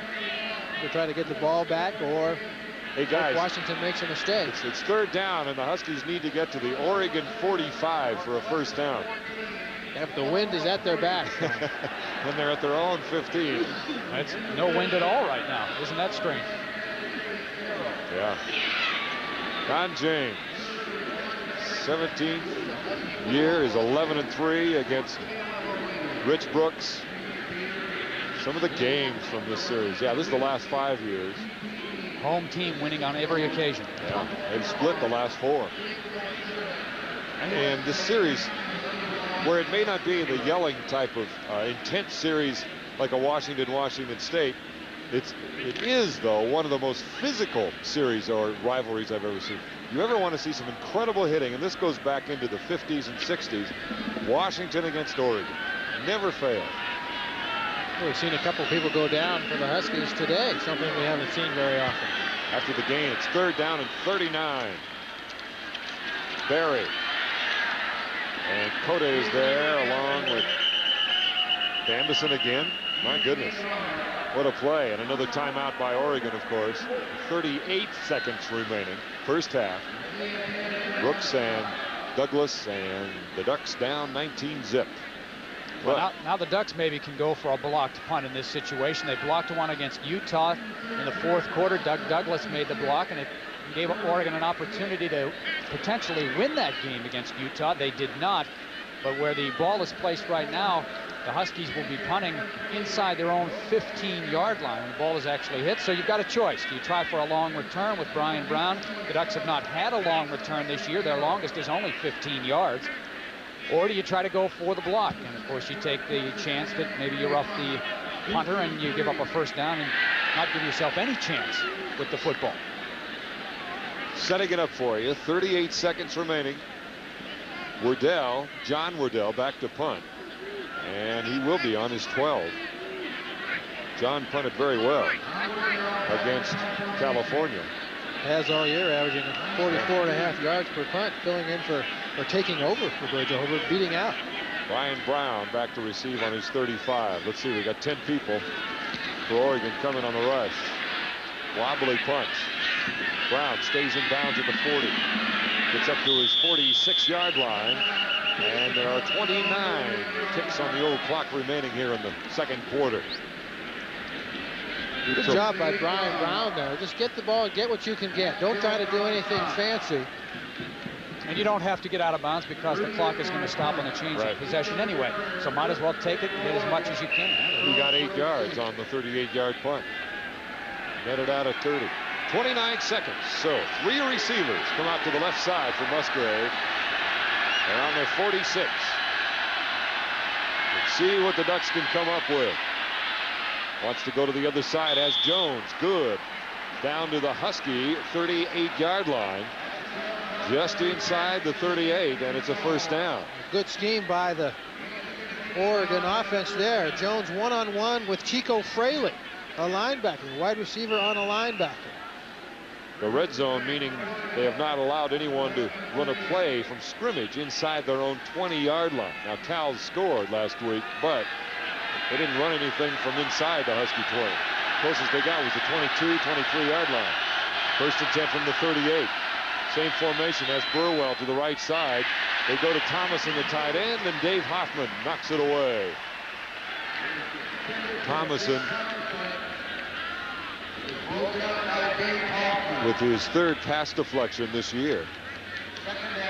18 seconds remaining in the quarter. Keep in mind, they got a great kicker, too, for Oregon with Greg McCallum.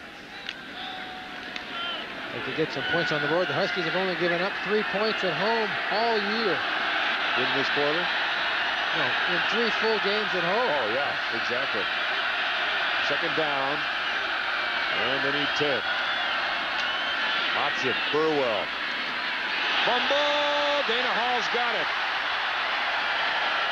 And he'll be hauled down there at the 41 with 7 seconds remaining. Well, that was a great hit, but a bad decision by Burwell. If he had cut earlier, he had a lane. Instead, he was indecisive. The tackle was made. He loses the football, and Oregon's scoring opportunity. Now, you tell me, do you think he can cut this ball inside behind Tattersall 64? Sure. Yes. Instead, he runs into the tackle. Either that or give him the leg inside and then go outside. Yeah. And I think that has to do with the fact he hasn't been able to practice much. He is rusty. But you got to give Hoffman credit, too. He was right there, beat the block, and made a big hit. Hoffman, that is the third time he has caused a fumble, and that's the first recovery for Dana Hall. Not all that many turnovers, really, in this game so far. One play. They're going to go for it all. Orlando McKay. Oh, he got his hands on it. No time remaining. Well, they wouldn't have gotten into the end zone, but it would look awfully good on the stat sheets. And the highlight reel, yeah, too. Recruiting tape, but it would look good. Hey, that's going to do it for the first half in this Northwest rivalry between Oregon and Washington. 19-0. The Huskies, third ranked in the country and undefeated. But they got plenty of hits and plenty of effort on the part of the Oregon Ducks against them in the first half. No question about it. We'll be back with first half highlights and stats in just a minute.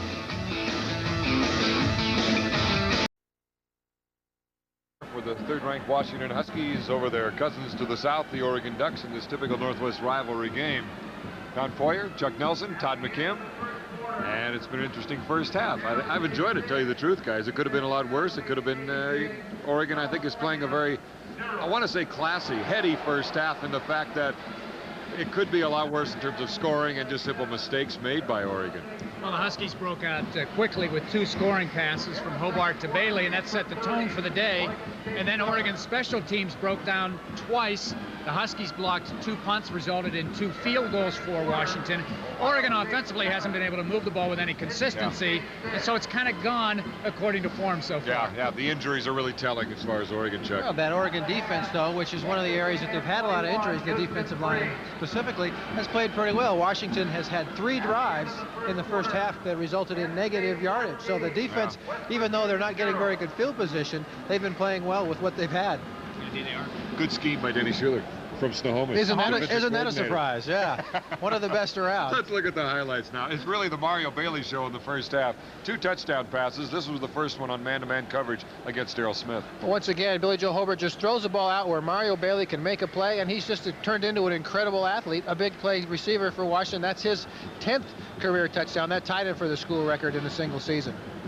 And then he had a second one going the other direction in the second quarter. And that, of course, broke the school record for most touchdown receptions in a season. Once again, man-to-man, a perfect throw from Billy Joe Hobart to put the Huskies on top, 13-0 with the missed extra point. Another positive for the Huskies has been the kicking of Travis Hansen. This, a 44-yard field goal. Taking a lot of heat over the course of this season. 2 for 6 coming into the game, 44 yards, his first attempt. Not an easy kick under any circumstances, but when you spend the whole week reading about you're the only negative on this whole football team, when you can go out and answer those questions to a certain degree, you've got to feel good about it, and he responded with a second one later on.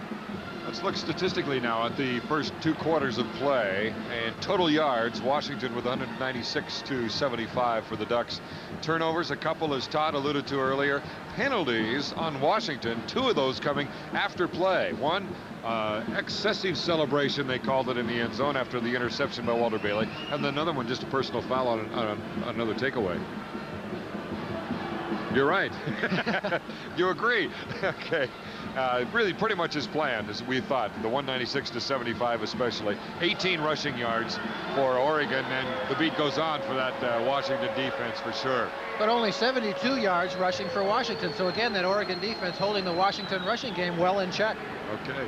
Todd, anything? Washington's defense has been dominating, obviously. Yep. Oregon has run a total of 3 plays in Washington territory, 1 for negative yardage, 1 was a fumble, and the other was just a minimal gain. So they just haven't been able to put anything together offensively to try to move that ball against maybe the best defense in the country. And remember, Doug Musgrave, his first start ever, major college football at quarterback, and he's going against that #1 team defensively in the nation. All right, second half coming up. We'll have it for you right here at Husky Stadium in just a minute. Stay with us.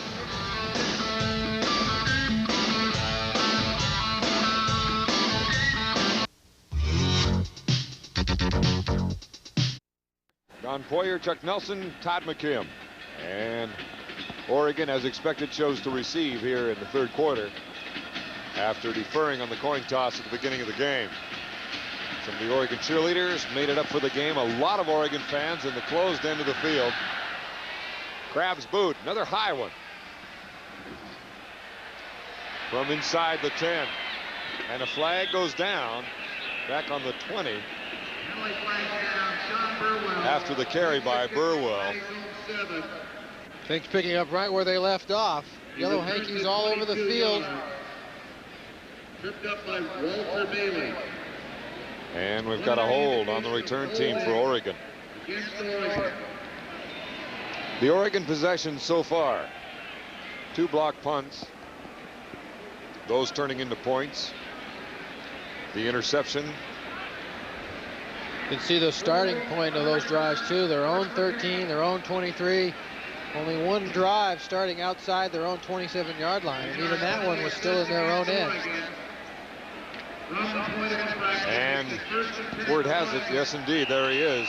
Kyle Croston in at quarterback now at 6'2", 194 pounds, redshirt freshman, a broken finger. He's out of Vancouver. And on first down, they go to Shedrick, the fullback. Broken finger for Doug Musgrave, evidently. My goodness sakes, that's the 3rd injured quarterback for Oregon this year, Todd. It is unbelievable. It's bad enough or tough enough to try to beat Washington with your best personnel, but when you're now playing a guy who 2 weeks ago was a backup free safety, they moved him to defense. And who is the backup quarterback at this point? Bobby Brothers, a wide receiver who was a quarterback through his first 3 years. So your top 2 quarterbacks are guys that up until a couple of weeks ago weren't quarterbacks. 2nd down and 6. Croston is the quarterback, and he'll roll out and throw. Got time, got a receiver. Ronnie Harris couldn't hold on. It would have been good for the first down. Musgrave was 6 of 13 for 57 yards. And 1 interception. Not bad for your first collegiate start. And in all honesty, he probably showed more poise in the first 2 quarters of this game than maybe any of the other quarterbacks has shown over any extended period of time in any of the other games. Danny O'Neill had some good games at Texas Tech, Washington State, but he also made some bad decisions. I don't think Musgrave made more than maybe 1 or 2 bad decisions. Maybe 6 for 15 is all, but it's the plays that he didn't make sometimes are the ones that are big. They're down in 6 as Jones goes in motion. So 2 receivers to the right now. Looking downfield and deep. He's got Jones, but overthrows Anthony. And Shane Palcoa was defending for the Huskies. So it'll be 4th down for the Ducks. And Tommy Thompson will come out to handle the punting chores. Well, you look at Croston, a very good athlete, and on the second play of that series we saw what Oregon probably will do more of, and that's roll him out. He can roll out. He's much better on the roll than, say, a Musgrave is. And not a bad way to go against a Husky defense that likes to send a lot of people. Try to avoid as many as possible and making them come and get you. Yeah, you buy time and you can see more of the field. 10 man showing a rush now for the Huskies as Thompson is back on his 3. Good protection. Wobbly punt. Bryant at the Duck 48. Trying to get to the fence. Goes up the inside. Now out. Can't come up with it, though.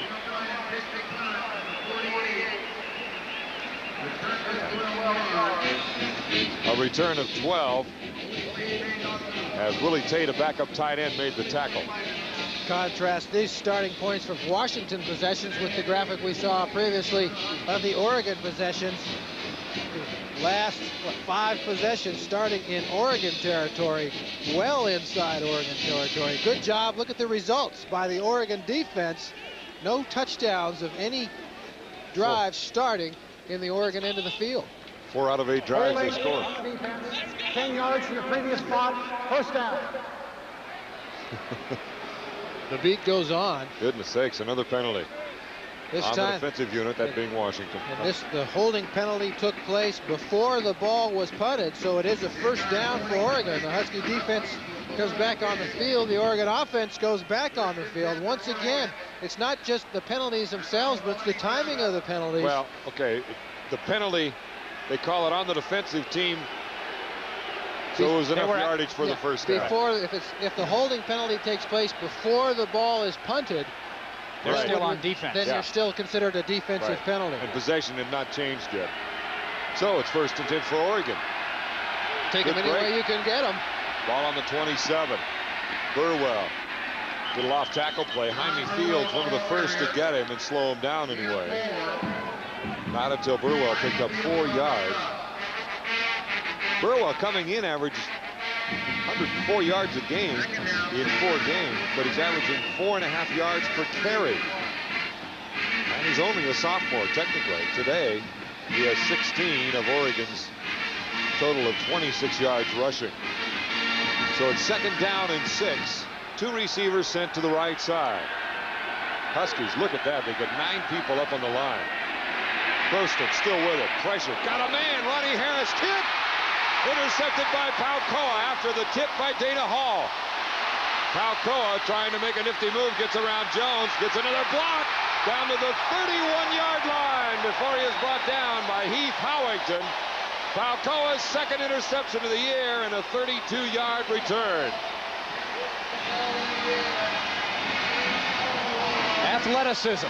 Right there. Tip drill. Tip drill on a ball that was just a little bit underthrown. If Croston lays it out all the way, it might be a touchdown because Jones had Hall beat by about 1.5 yards. Another great play. Another factor to remember, Dana Hall, 6'3". That's an awful big corner. He's got those long arms. That ball might not be underthrown if he's only 5'10". On the toss sweep, Dean O'Brien trying to get away from the pursuit, but Terrell Edwards holds on to one of those ankles and brings him down. Gain of only 3. Jones did have Dana Hall beat on the play, but Hall's athleticism and those long arms allow him to close the play, close the gap, and get the ball in the air. Palcoa turns it into a big play, a 32-yard gain. Billy Joe looking at 2nd and 7. Little quick rhythm pass going to Bailey. Has the first down. Down to the 20-yard line. Good tackle by Herman O'Berry there. Mario Bailey, for those of you that have seen Washington play quite a bit this year, has made a lot of touchdowns on plays very similar to that. Joe Hobart just playing catch. 3-step drop, get it out there. Mario Bailey again tries the old spinorama move he's been so successful with this year. This time he goes outside. And O'Berry feeling good to keep it out of the end zone. 1st and 10. Bryant gets the call, does some bobbing and weaving. Gary Williams on top of him as he goes down, and Joe Farwell, number 51. Well, the Huskies have not really run the ball effectively today. They're averaging under 3 yards a carry today. So Oregon's front 3, and we talked about them, inexperienced, all young guys, have done a very nice job. But boy, how long can you hold up when an opponent is starting to drive at the 30-yard line? Well, that and field position has been a big reason for that. Trying to go outside. Bryant, pretty good pursuit, and Oregon staying home as Muhammad Oliver, along with Paul Rodriguez, make the play. Gain of only 1 yard. Rodriguez a backup to Chad Cota at strong safety. And Rodriguez was the starter at that position through the first 3 games of the year, but they felt they had to get Cota on the field. Just too good of an athlete, too good of a football player to keep him on the pine. All of the Tommy Smith scenario, they had to get him into the game. Too good a player. 3rd down and 6 for Washington. Ball on the 16 of Oregon. 3 receivers left side. 3 Amigos. And signed by Holbert. Across the middle. Oh, nearly intercepted by Oliver. Right through his hands and a Husky receiver. Looks at his hands like, what happened? You betrayed me, he says. The ball that shouldn't have been thrown. Ticked off. Everybody ran around into the end zone. No place to throw it. You can see that Oliver gets the first shot at it, gets 2 hands on it. McKay cannot react to it quickly enough as the ball changes flight. Billy was looking all the way, too. See an awful lot of ducks around those Huskies. No place to go. Travis Hansen attempting a 33-yard field goal. He's 2 for 2 for the afternoon. And this one is good. You see what confidence can do. That ball flew a lot better than anything else he's hit in the first 6 weeks of the season. His 3rd of the ball game. Count them up, 44, 28, and 38-yard field goals by the young sophomore Travis Hansen. We'll be back in just a moment. 33 seconds remaining here in the 3rd quarter. 22-zip after that 33-yard field goal by Travis Hansen. He's on a roll today. He's 3 for 3, and Jason Crabb back to kick off.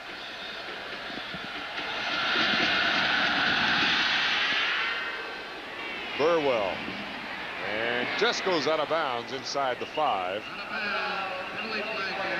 Well, if they take the ball at the 35, that'll be their 2nd best starting field position of the game. So why not take it? I was waiting for Todd to say that. And indeed they will. Makes sense to me. Rich Brooks is a smart man. Must be a history buff. That's right. Travis Hansen with 3 field goals today, having more productive today than he's been all year. Only 2 coming into the day, added 3 more today. Take him up to 5 for 9 on the year.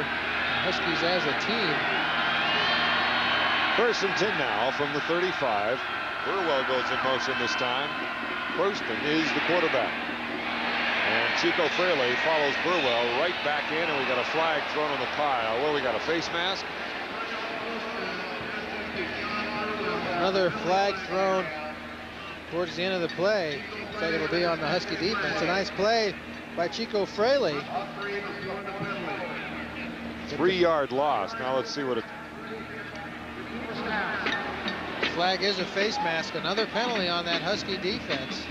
Well, that was a well-designed play run at the wrong time, in that they run a screen when the Huskies were in man-to-man. If they run this when, there you see the penalty right there on the face mask. If they run that when Huskies are in a zone, then you got a little better chance. You see Greg Phillips, the center, supposed to pick off Fraley, but he could not adjust quickly enough. Fraley with good speed for a linebacker. So they repeat. All right, it'll be 1st down and 5. Scoreboard at 2nd down. So it'll be 1st and 5. It was a quick face mask move by Fraley, but not quick enough. So Jones will be split wide to the left. Looks like man-to-man coverage. Of course, it usually is for the corners for Washington. Burwell, and nothing doing. Looks like Tyrone Rogers was in there undermining. And James Clifford. Burwell having a tough go of it today, as has every other running back against the Washington Huskies this year. I'm trying to think. Derek Brown in Nebraska, so-so. Russell White was well contained. Lindsey Chapman's probably had the best day of anybody all year. Majority of that was on the one play. That's right. 68-yard touchdown run to tie it up for Cal in the 4th quarter, just towards the end of the 3rd quarter. 2nd and 6, they lose 1. Croston wants to throw. Got some room now as he tries to get outside, and in closes Dana Hall and 2 others. Palcoa Looks like might have been Walter Bailey down there too. Dana Hall covering a lot of real estate today. Well, that's what Croston can do right there. He didn't see anything open. Good coverage in the secondary, so he tucks the ball in and takes off, and he's got good speed. Probably the best athlete amongst the 4 quarterbacks that started the season for the Ducks. It's not open, boom, take it, get what you can. 3rd down, they only need 2. Need to get out just across the 45. Fumble by Croston, and he is met there immediately by Clifford. James Clifford, number 53. Good reaction by James.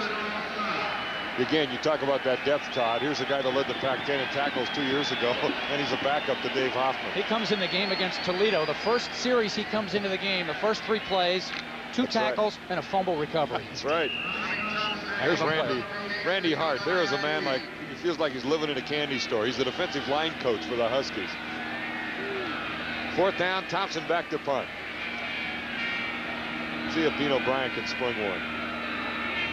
10 people up on the rush for Washington. Ooh, high snap. Wobbly punt. Could return it.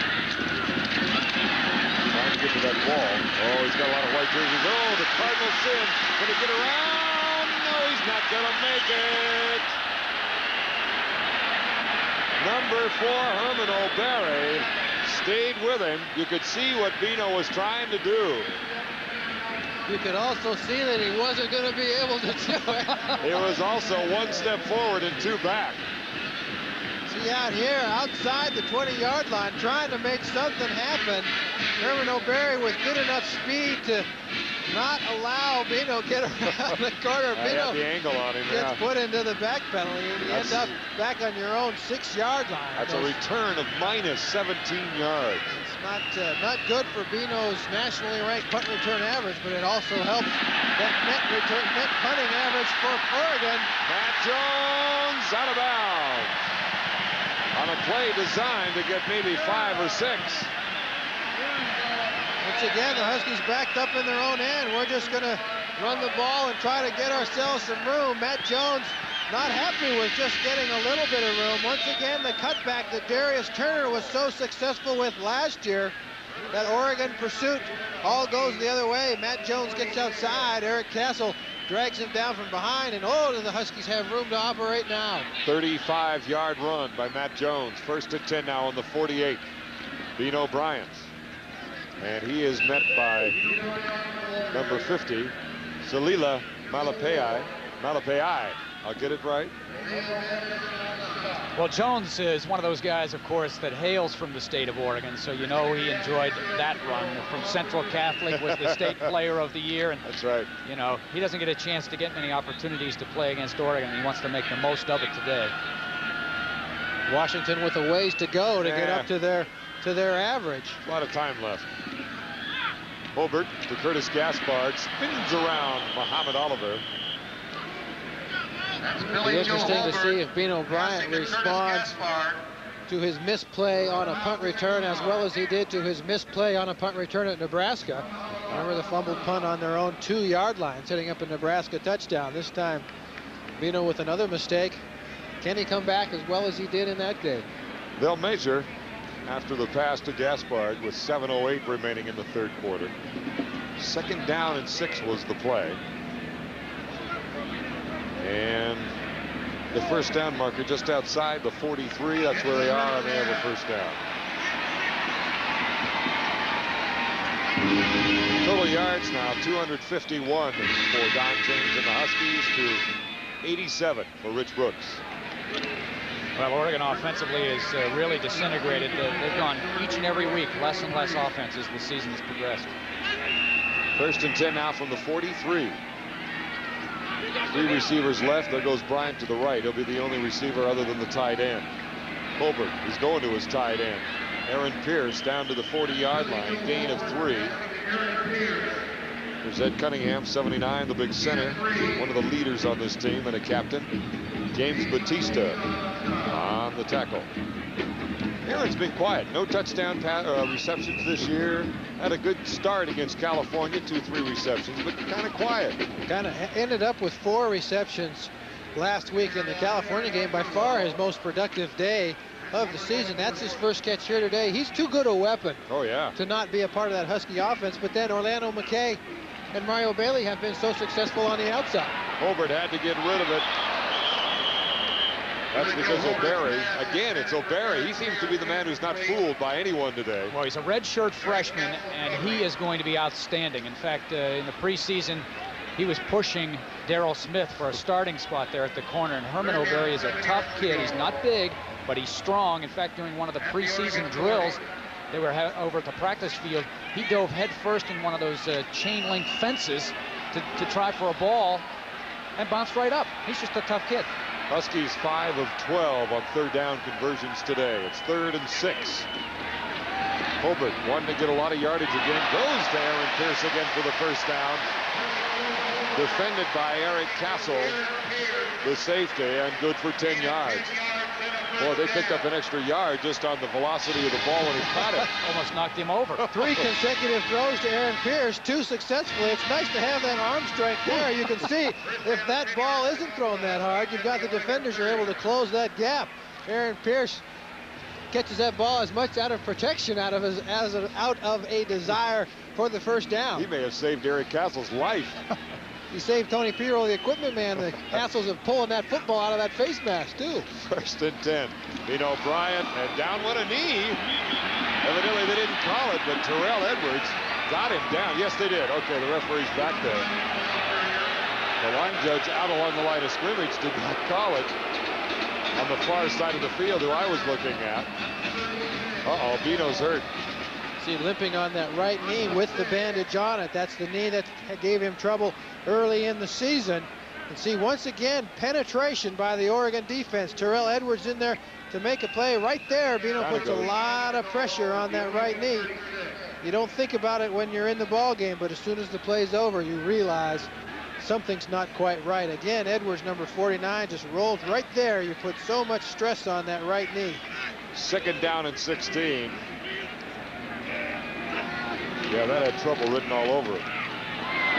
Mario Bailey, the intended receiver. Down goes the flag on Daryl Smith. Well, Daryl Smith has to know. He has to know that when his team is going to blitz, he must make the receiver go to the outside. You cannot let an offensive wide receiver cut inside on a blitz because you have no help. You have to use the sideline boundary as another defender. And he let the receiver inside and had no option but to get in there before the ball came to the receiver. Puts him in a tough position where you've got to play through the man to play the ball and either give up the reception, or if you do go after the ball, it's tough timing on that. Smith has already been burned a couple times today by Mario Bailey. He's going to play that very aggressively. So it'll be 1st and 10 for Washington on the 27 of Oregon. 4:57 remaining in the 3rd quarter. McKay at the top of the screen and 2 receivers right. Here comes Barry. Trying to go around the short side of the field. A couple of people there, though, along with Daryl Smith making the play. Batista also, number 45.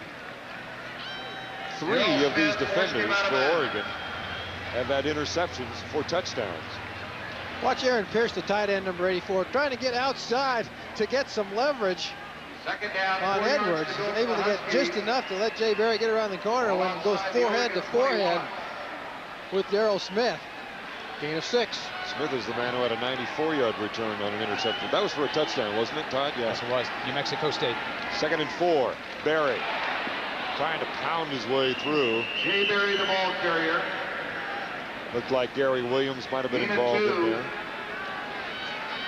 James Batista on the stop. And Batista, number 45. Malapai made a very nice play there. The hole looked to be bigger than it was. Jay Barry half a step late getting there. Malapai comes off the block of Ed Cunningham with stuff to play. Give his buddies time to get there. 3rd down and 7. And got an injury to Malapai as he is trying to work his way off the field. 6, check that, 5'11", 254. Todd had talked about it earlier. He is one compact player. Played at St. Louis High School in Hawaii, and for those familiar with what kind of football is played at that school, he played on a team that never lost a high school game. I mean, they just don't lose there. They won about 7 or 8 straight state championships in Hawaii.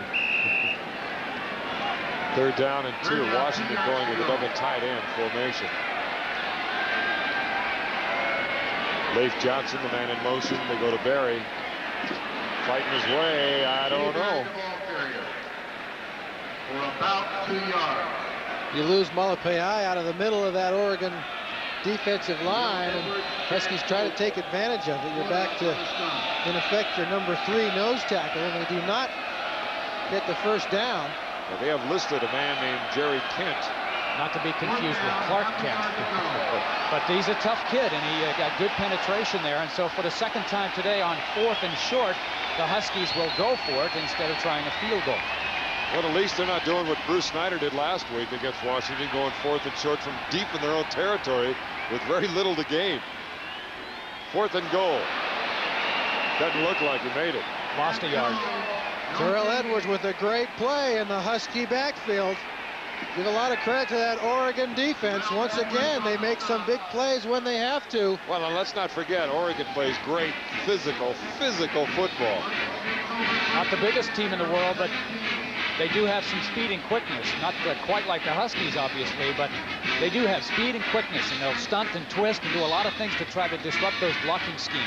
Well, that's what you've got to do against an offensive line with the size of Washington. If you just line up and try to smash mouth with them, you're going to lose. 1st and 10 then for the Ducks. Revived somewhat now. 2 receivers to the left side. Still looking for their first points of the day.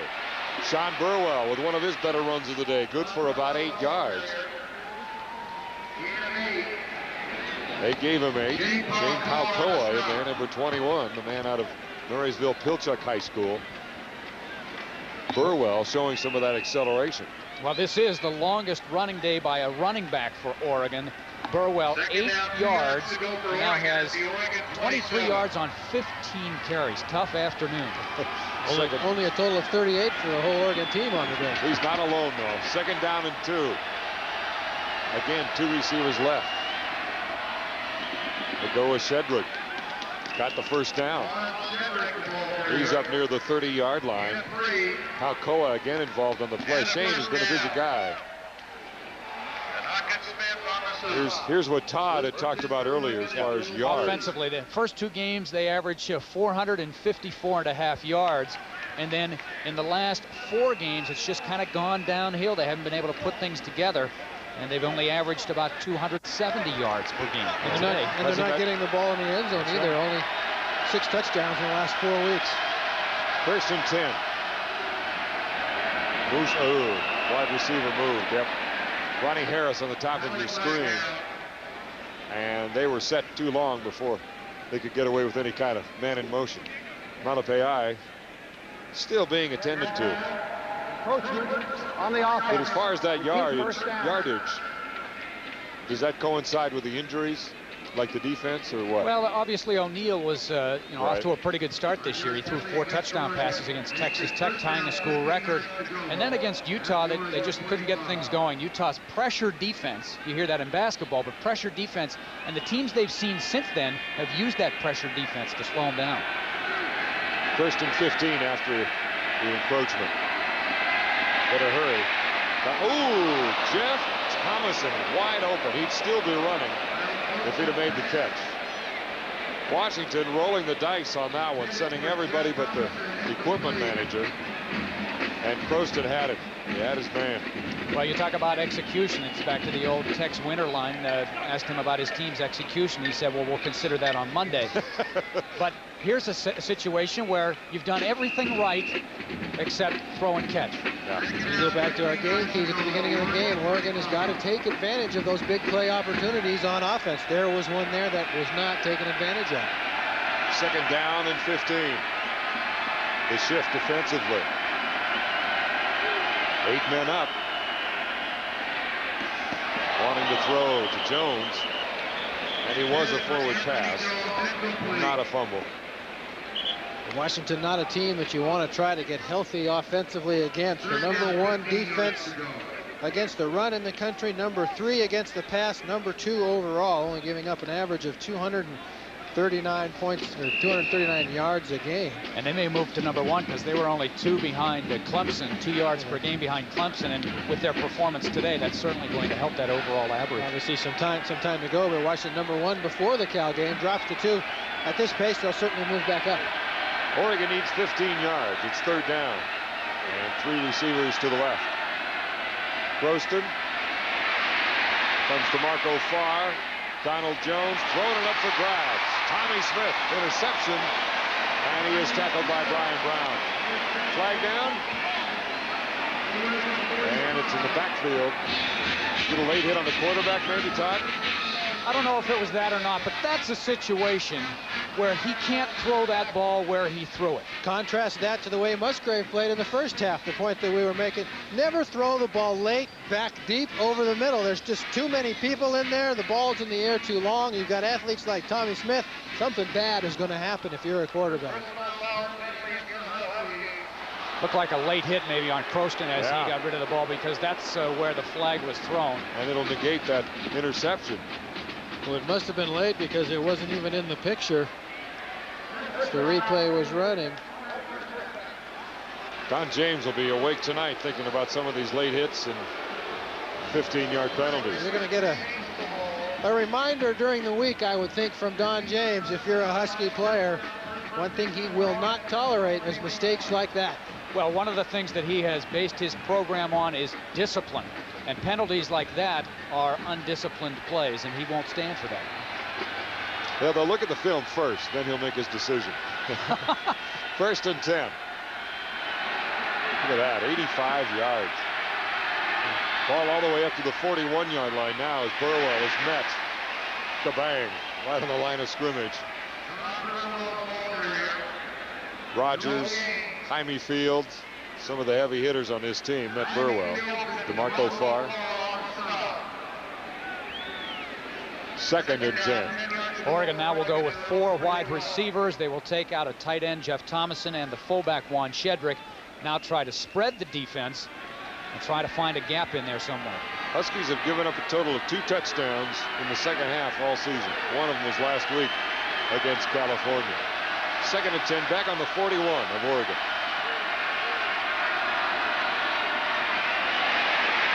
Busted play, more than likely. Well, we don't know if it was Croston that went the wrong way or Burwell, so we won't make judgment. I would tend to think it was Burwell. I mean, Croston, because the scheme looked like he was trying to go left. 2 weeks ago, in the huddle, Kyle called the play and never gave the snap count. And nobody in the huddle asked him what the snap count was. I mean, they're just lacking some leadership there, and those are the things that I think Musgrave was giving them in the first half. It's too bad with that broken finger he had to come out. Well, the reason they call that an option play is because you're supposed to have an option, but when people are going the wrong way. 3rd down and 11. The draw, nothing doing. Lunchtime. That's the 6th tackle for loss by Washington today. Reggie Rogers, one of the first there. Or excuse me, Tyrone. How many times have I said that this year? That's only twice. Twice? That's pretty good. That's only twice. Tyrone Rogers, the starting nose tackle, transfer from Oklahoma, sat out a year, backed up John Cook last year, this time in that Oregon Duck backfield again. Tyrone now with 4.5 tackles for losses this season. He may not have a lot of tackles, but when you're a nose guard, your job is to stand up a whole lot of centers and guards, and he's done it very well this year. That's it for the 3rd quarter. 3 in the books, 1 to go. We'll be back with that and much more right after this.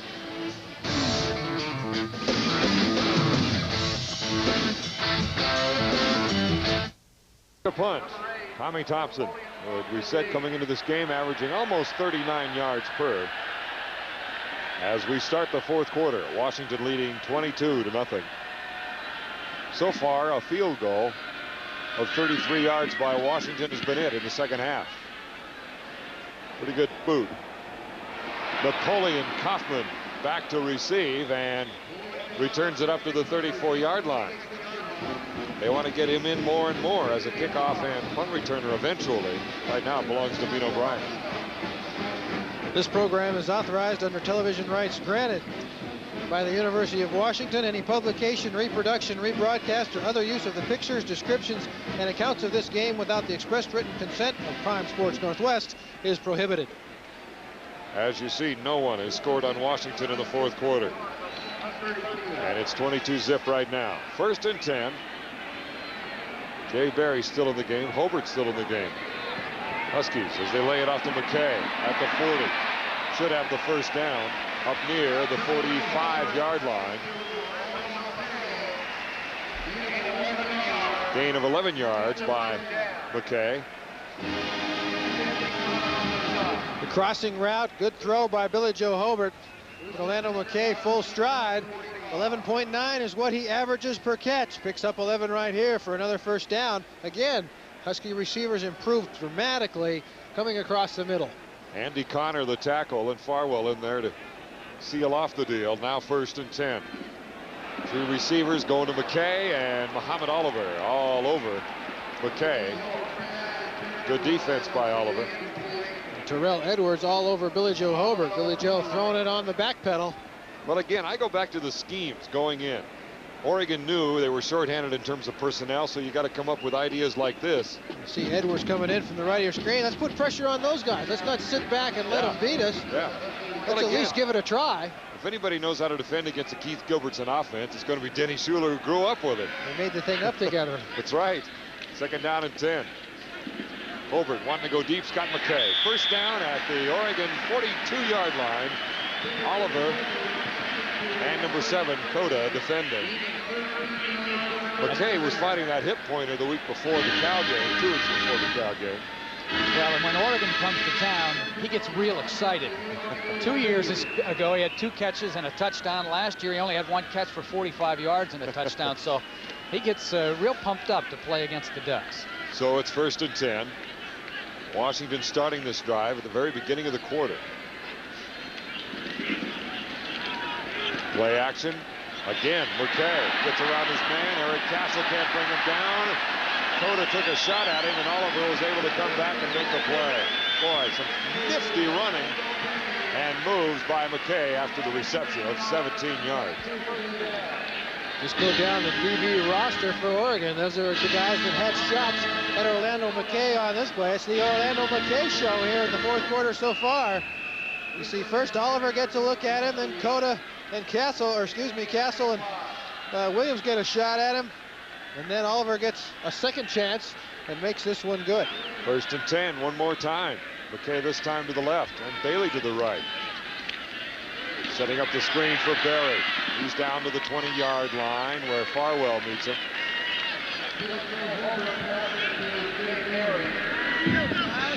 Also, number 95, B.J. Cabrera, getting some action now. A redshirt freshman had no stats coming into this game. He hadn't played very often. He was 3rd team behind, Matt LeBounty. When you're down to your 3rd string defensive end. I'm laughing at the look on your face, Todd, when I said, what, no stats? He hasn't played. They've got so many injuries, they're trying to bring everybody in. Jay Barry, little limp leg there, and is able to slide in on 2nd down to near the 16-yard line. They can get the first down right at the 15. Well, if anybody can coach defensive ends, it's probably Joe Schaffeld, Oregon's defensive line coach. He's had a couple that have been pretty good. Think of guys like Dion Elshire, Mike Walter, Steve Bach. All of those guys played in the NFL. And they've always had pretty good defensive ends. 3rd and 1 for Billy Joe, who's big enough to play defensive end. They go to Barry, and it'll be close again. And again, I go back to that muscle and the coaching of Oregon. They've always played the Huskies like this. Well, it means so much to them. Obviously, Washington, the premier program, not only in the Northwest, but right now the West Coast. And, you like to play well against good teams. And Washington has been good for so many years that Oregon gets up for them. They go against each other in recruiting quite a bit. They've got alumni that hear from each other in the offices each and every time the 2 teams play each other. It's a big game for both teams, but probably, in a lot of respects, bigger for Oregon than it is for Washington. And it is a first down. 12:40 remaining for Rich Brooks and his team. And they have put on a respectable performance today, trailing only 22-0. Believe me, it could be worse. We've been here for the 54-0 with Arizona, the 56-3 with Kansas State. And Rich Brooks, if he had a full gun with all the bullets, he'd be giving Don James a heck of a game right now. Berry to the right side on first down. Well, we had a shot of Brooks on the sidelines, and knowing Rich, he is disappointed, but not totally unhappy. That's kind of a bizarre way to say it, but I think that's the case. He wanted to see after the California game a team to come out and play with some heart, play with emotion, play hard, physical football, and they have. Offensively, they haven't done anything, but defensively, the backbone of his program has played very well. Second down and 6. Ball on the 11 of Oregon. Really got to hurry. There comes Bandison again. There's Connor. Gets rid of the ball. Interception. My goodness sakes, that is not what you do when you're rolling out of bounds and supposedly your veteran quarterback. Big mistake. As 54, Gary Williams, obviously his first interception. The left defensive end, a sophomore out of Fresno. Well, you mentioned it, and I think maybe Billy Joe a little frustrated that they haven't had more success in trying to make something happen that just was not there. Connor with the pressure, and as Croston did moments ago when he threw one into the middle, and Chuck, you alluded it to, never. Who is he throwing to? Well, that's the question. Not only do you not throw it back over the middle, but you got to have somebody in mind to be throwing it to. There's nobody in there other than numbers 60s and 70s and 50s. Kelly Malamala is about it. Brain lock on the part of Billy Joe Hobert. Sean Burwell, nothing doing on the left side. They'll give Sean 1 yard. Brett Collins, number 46, getting some good action here in the second half, making the tackle. 11:23 remaining in the game. It has been a less than sterling day offensively for the Huskies, and I'm sure the Huskies will be the first to say it. They were frustrated in that Cal game, Chuck. Remember afterwards, they were, hey, we got to go back and do a lot of work. You're not seeing a lot of improvement today. See a couple of turnovers on the part of Washington, 3 on the part of Oregon. Only 3, I'll say. Washington, the leader in the country in turnover margin. Second down and 9.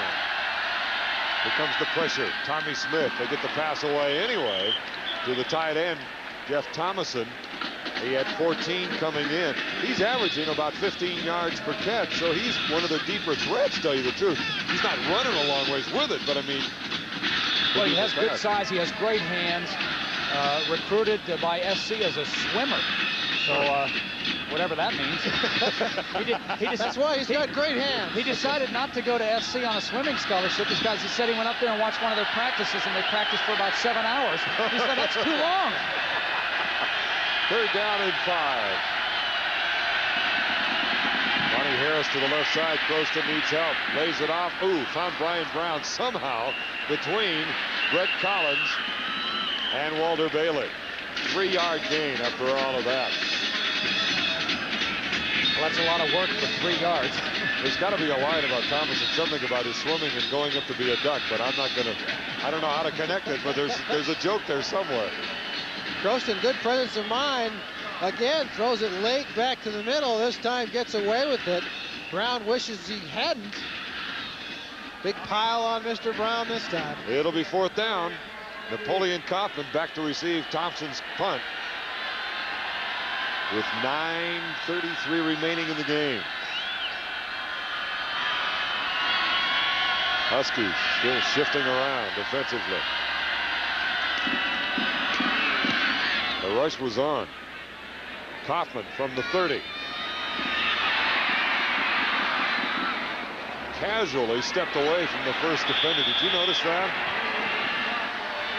A little hop step to the side, buys himself a little bit of time.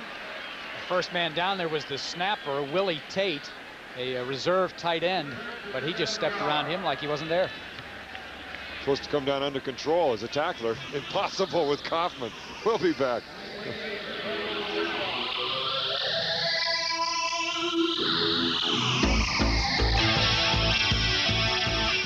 Billy Joe Hobert still in at quarterback for the Huskies on 1st and 10 after the punt of 40 yards and a 7-yard return. Going deep, McKay, good for the first down right at midfield. Number 4, Herman O'Barry again defending. 4 on 4, and again Orlando McKay, the primary receiver for Billy Joe Hobert here in the 4th quarter. McKay's been a busy man today in terms of reception. Catch and throw. Herman O'Berry makes his break on the ball, cannot get around Orlando McKay. A good job of McKay keeping O'Berry on his back. 1st and 10, right on the 50. Trips to the right side. And Matt Jones to the left, trying to swing across the middle. Now Billy Joe tucks it under his arm and is going to run. Gets about 5 yards to the Oregon 45-yard line, where Kalila Malapai makes the tackle. Getting back to McKay, 8 receptions, 91 yards. Big afternoon. Well, that tells you something, too, is that's a lot of receptions, 91 yards. Not a lot of long stuff, but he's getting those possession catches. He's only averaging about 40 yards a game coming in. Mario Bailey, the big yardage guy, averaging 100 yards a game. Orlando McKay stepping forward today. 2nd down and 5 after the scramble by Billy Joe. Huskies continue to go upstairs with the passing. And DeMario Bailey O'Berry brings him down. That's Billy Joe Hobart. But the one thing about O'Berry, at least he's been within a step or two of Bailey. I mean, he's a good cover guy. I mean, when Bailey was working on Smith and Muhammad Oliver, it was a carte blanche virtually. With Herman O'Berry, at least there's some, defender in the vicinity in the same area code. He's made some nice physical plays here. You can see again, he's right there. Doesn't take long to get Mario Bailey to the ground. Remember, Herman O'Berry also the guy that chased down Bino O'Brien on the punt. 1st and 10 from the 35. Bino, he must be all right. Trying to get outside Eric Castle, nothing doing. Castle coming up well, number 12. The junior out of Lebanon, 2-year Letterman. Kind of banged himself up a little bit, too. He's been bothered with a bad back. In fact, he missed a game because of that back, and just the way he's walking, either a leg or maybe a lower back injury, a little hitchy to get along there. He's as good a safety as there is in the conference, and there are good safeties in this conference. You can see him run here. Good pursuit angle. Doesn't give Bino a chance to cut back or outrun him to the outside. Yeah, he's hurt. See, he gets twisted up a little bit as they land. Gotta go think about that. Oregon's got to be thinking, let's get this season over with. Let's get healed and go on to 92. Well, I think they'd like to just get the game over with. And, I know they have Stanford next week, but that's a game that I think the Oregon coaches believe if they can find some offense, they can win. Yes. But in terms of injuries, I guess is the point I was making. Enough is enough. 2nd down and 9. Hobart with all afternoon. Trying to throw to Gaspard, maybe coming back. Really not on the same page with Gaspard.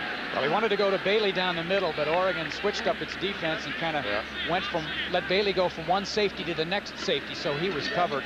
And a good job by the secondary there, and Hobart really had to throw it away. You know what I bet is concerning Don James? Just taking a shot at this, is that, remember, their coaching staff, like every coaching staff believes, you've got to improve every week. I don't think they're all that happy with the improvement they're seeing with the Huskies the last couple of weeks. Exactly. Offensively. Yeah. Particularly offensively. Yes. Well, they've had opportunities to make plays, to get the ball in the end zone. They haven't taken advantage of it. On 3rd down, Bailey. He's had a busy day in the touchdown department already. Fights his way down to the 15-yard line where Chad Cota makes the tackle. Hobart now 20 of 34. His 11 TD catches this season breaks the Husky record set by Dave Williams in 1965, only 3 away from the Pac-10 season record. This makes 20 consecutive games that he has caught a pass. He is so dangerous after he catches the ball. Look at all these people that get shots on him. He almost gets away there from Cota. 1st and 10 from the 15. Again, they're throwing the ball. McKay wide open. Touchdown. Beautiful job of keeping the feet in bounds.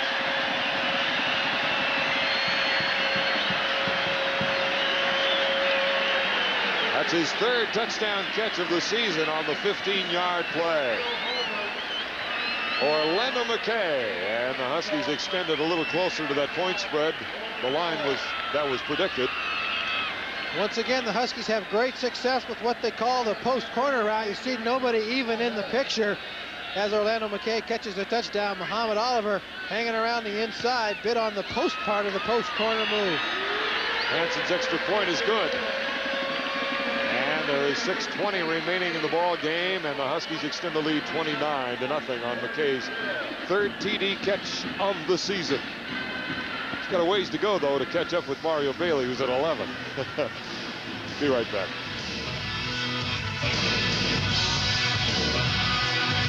When it comes Northwest this Tuesday at 4 for the Notre Dame football action when the Fighting Irish fight with the USC Trojans right here. Prime Sports Northwest. 29-zip. Washington on top after the 15-yard touchdown pass to Orlando McKay. We should mention after this play, this is brought up to the 38-yard line. And that was the tight end, Jeff Thomason, by the way. Billy Joe Hobart now with 13 touchdown passes, 3 today. And a scuffle of sorts on the field after that 6-yard return by Thomason. I think Jeff was getting a little help moving the ball forward. And some folks decided to argue once the pile came to rest. I think if he had to do that again, he might fair catch it. You're allowed to fair catch a kickoff, right? Which prevents somebody from hitting you before the ball gets there, as opposed to an onside kick, which I've always thought really puts the team receiving in a precarious position, because this guy's allowed to just splatter somebody without the ball even being there yet. That's why the pooch kick is effective. 1st and 10. Jones to the right side and a receiver to the left, and again movement by Matt Martin, number 71, the left tackle for Oregon. Or was it Donald Jones? I'd be moving too if I had Donald Jones coming at me before the snap. And it's going against Oregon.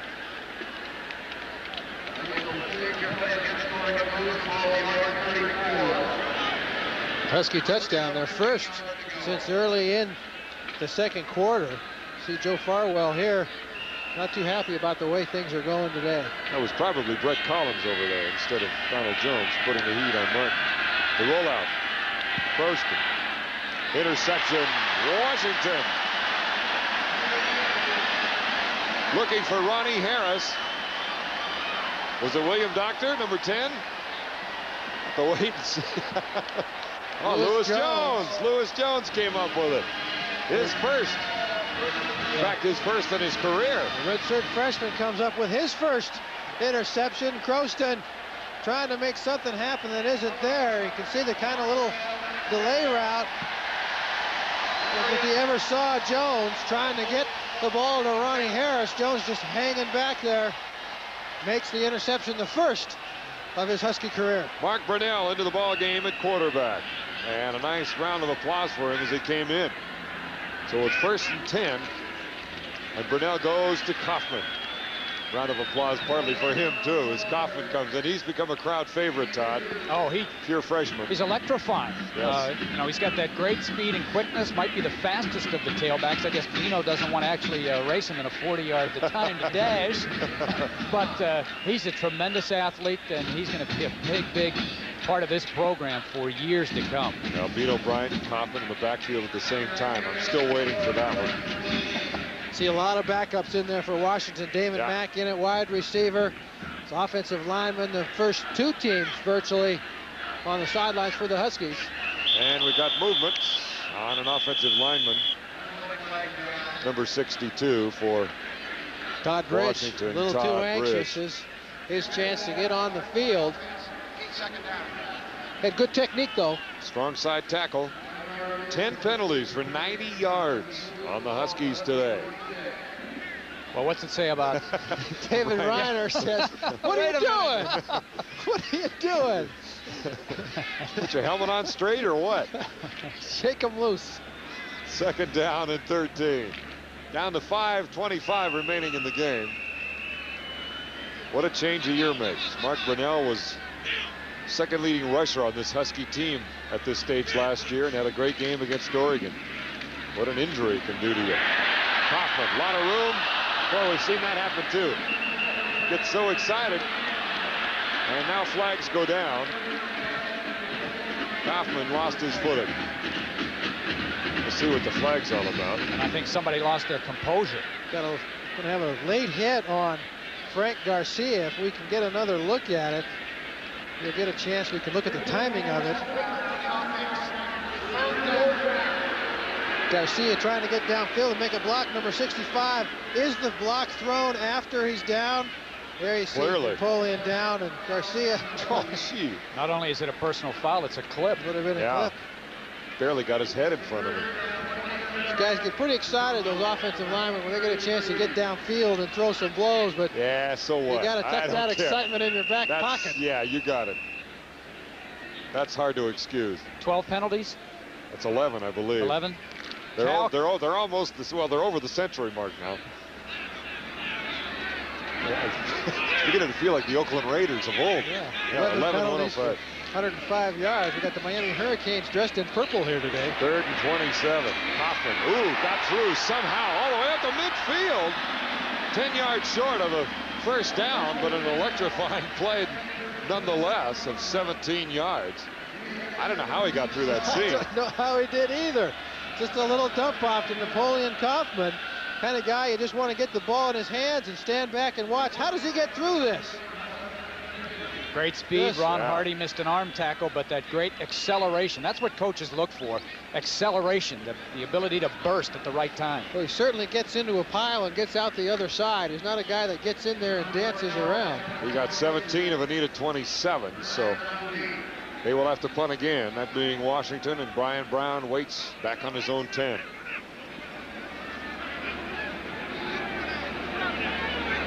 We're short a player. The Huskies are short at least one player, and they have to call a timeout. Looks like they were missing a left guard. Get late in a game like this, and Hillary guys Butler. get taken out at other positions, and they stop paying attention.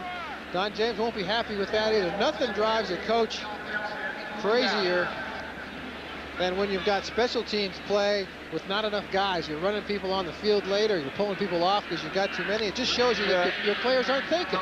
You're seeing mental mistakes today. You got 11 penalties. You got guys not showing up. 12 penalties, excuse me. 12 for 110 yards. He won't like that.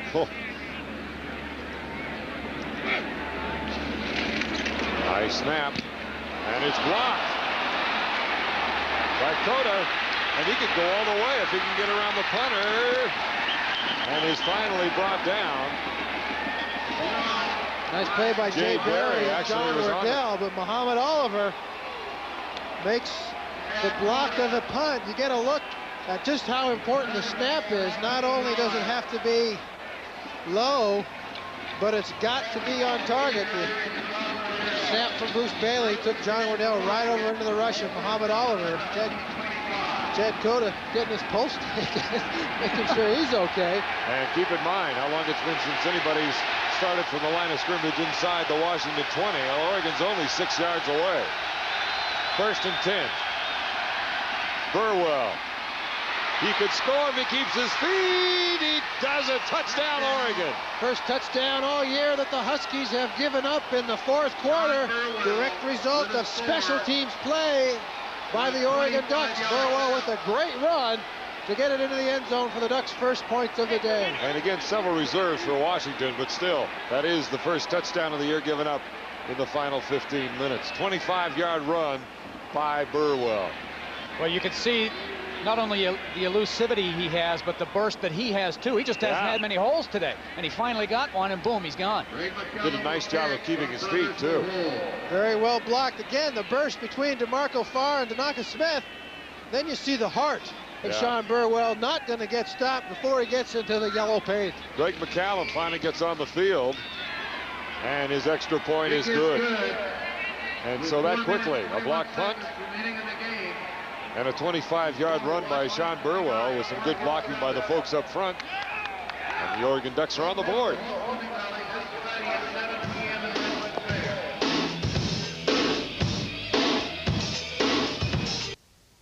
To present the Rainier and Rainier Light play of the game. And it came up in the first half. And Mario Bailey with his 11th touchdown reception this season, setting a school record. Not only does this put the Huskies up 13-0, but Mario Bailey breaks the school record for most touchdowns in a season with 11. Touchdown receptions. Receptions, yes. Play of the game was brought to you by Rainier and Rainier Light. Around here, it's Rainier. 25-yard touchdown run by Sean Burwell. With 4:21 remaining, Oregon will kick off. Tommy Smith with the barefoot. Tommy Thompson, rather, will be kicking off. Barefooted, huh, Todd?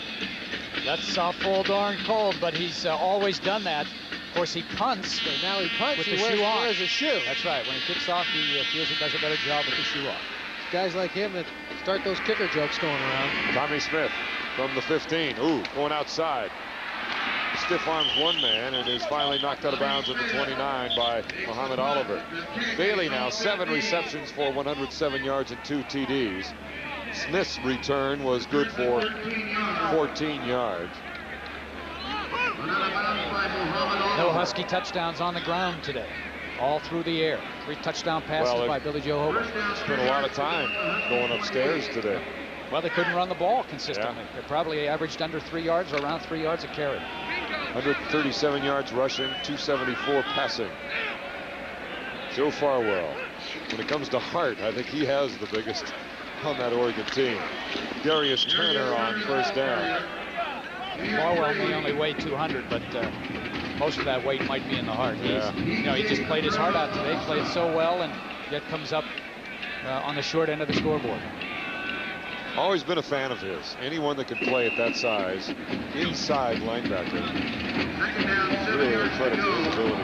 Co-captain as a junior, not a senior, but as a junior. Shows the respect that he has from his teammates. We're not the only ones who think that he sets a great example. 2nd down and 7. Don't worry, Joe. You get the Huskies in Eugene next year. Brunell still a quarterback. Kaufman the tailback.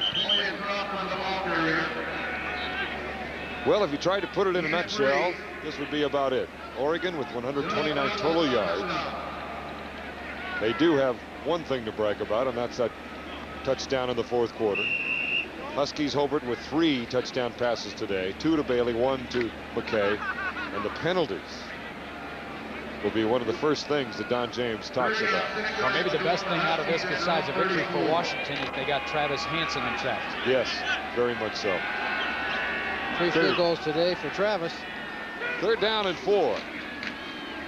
Kaufman finds the handle, gets away from a couple of people. He's always about 2 people away from springing one.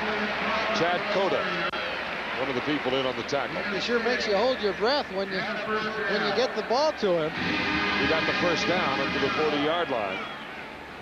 Now he's electrifying, as Todd said. For a guy with his speed and elusiveness, he's also so aggressive. Saw there, he delivered the blow to Chad Cota. He gets into traffic, and once he knows he can't elude the guy, then he's the guy that initiates contact. But it's going to knock the guy right off of him. Good running backs always fall forward. Yes. 1st and 10. And we've got 2:27 left in the game. Kaufman again, pops it this time, all the way down to the 42-yard line.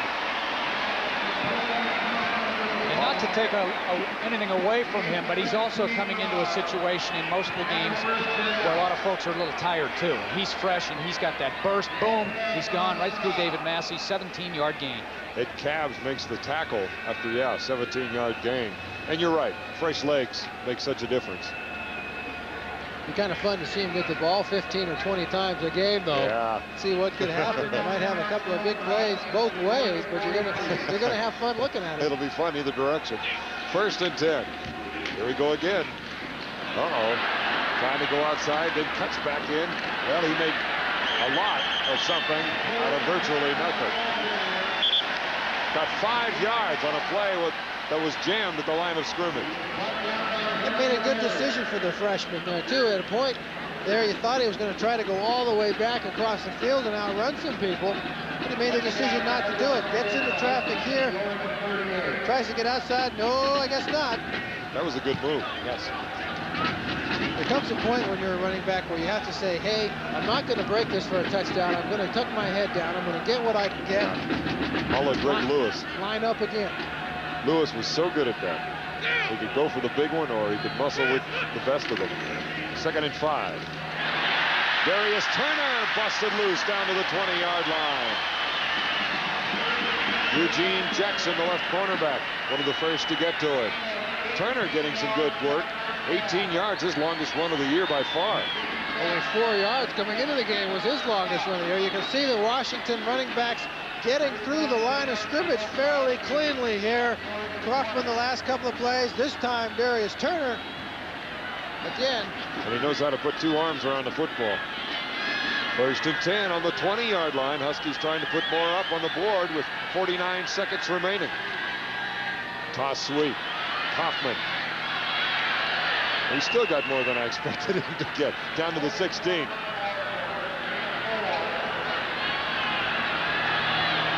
Todd's got to take off. He's got to go down and do the interview with the coach later on. So, Todd, thanks for being with us. See you, buddy. Nice working with you. Do the Rich Brooks interview. 25 seconds to go in the game. So we will talk with Todd during basketball season. 16 seconds left. Joe Kralik wide to the left side. They're going to give it to Kaufman. Nothing doing. And that's going to do it for the ball game. So Kaufman and Darius Turner with a couple of nifty runs and some good blocking in front of him. And that's going to end the game.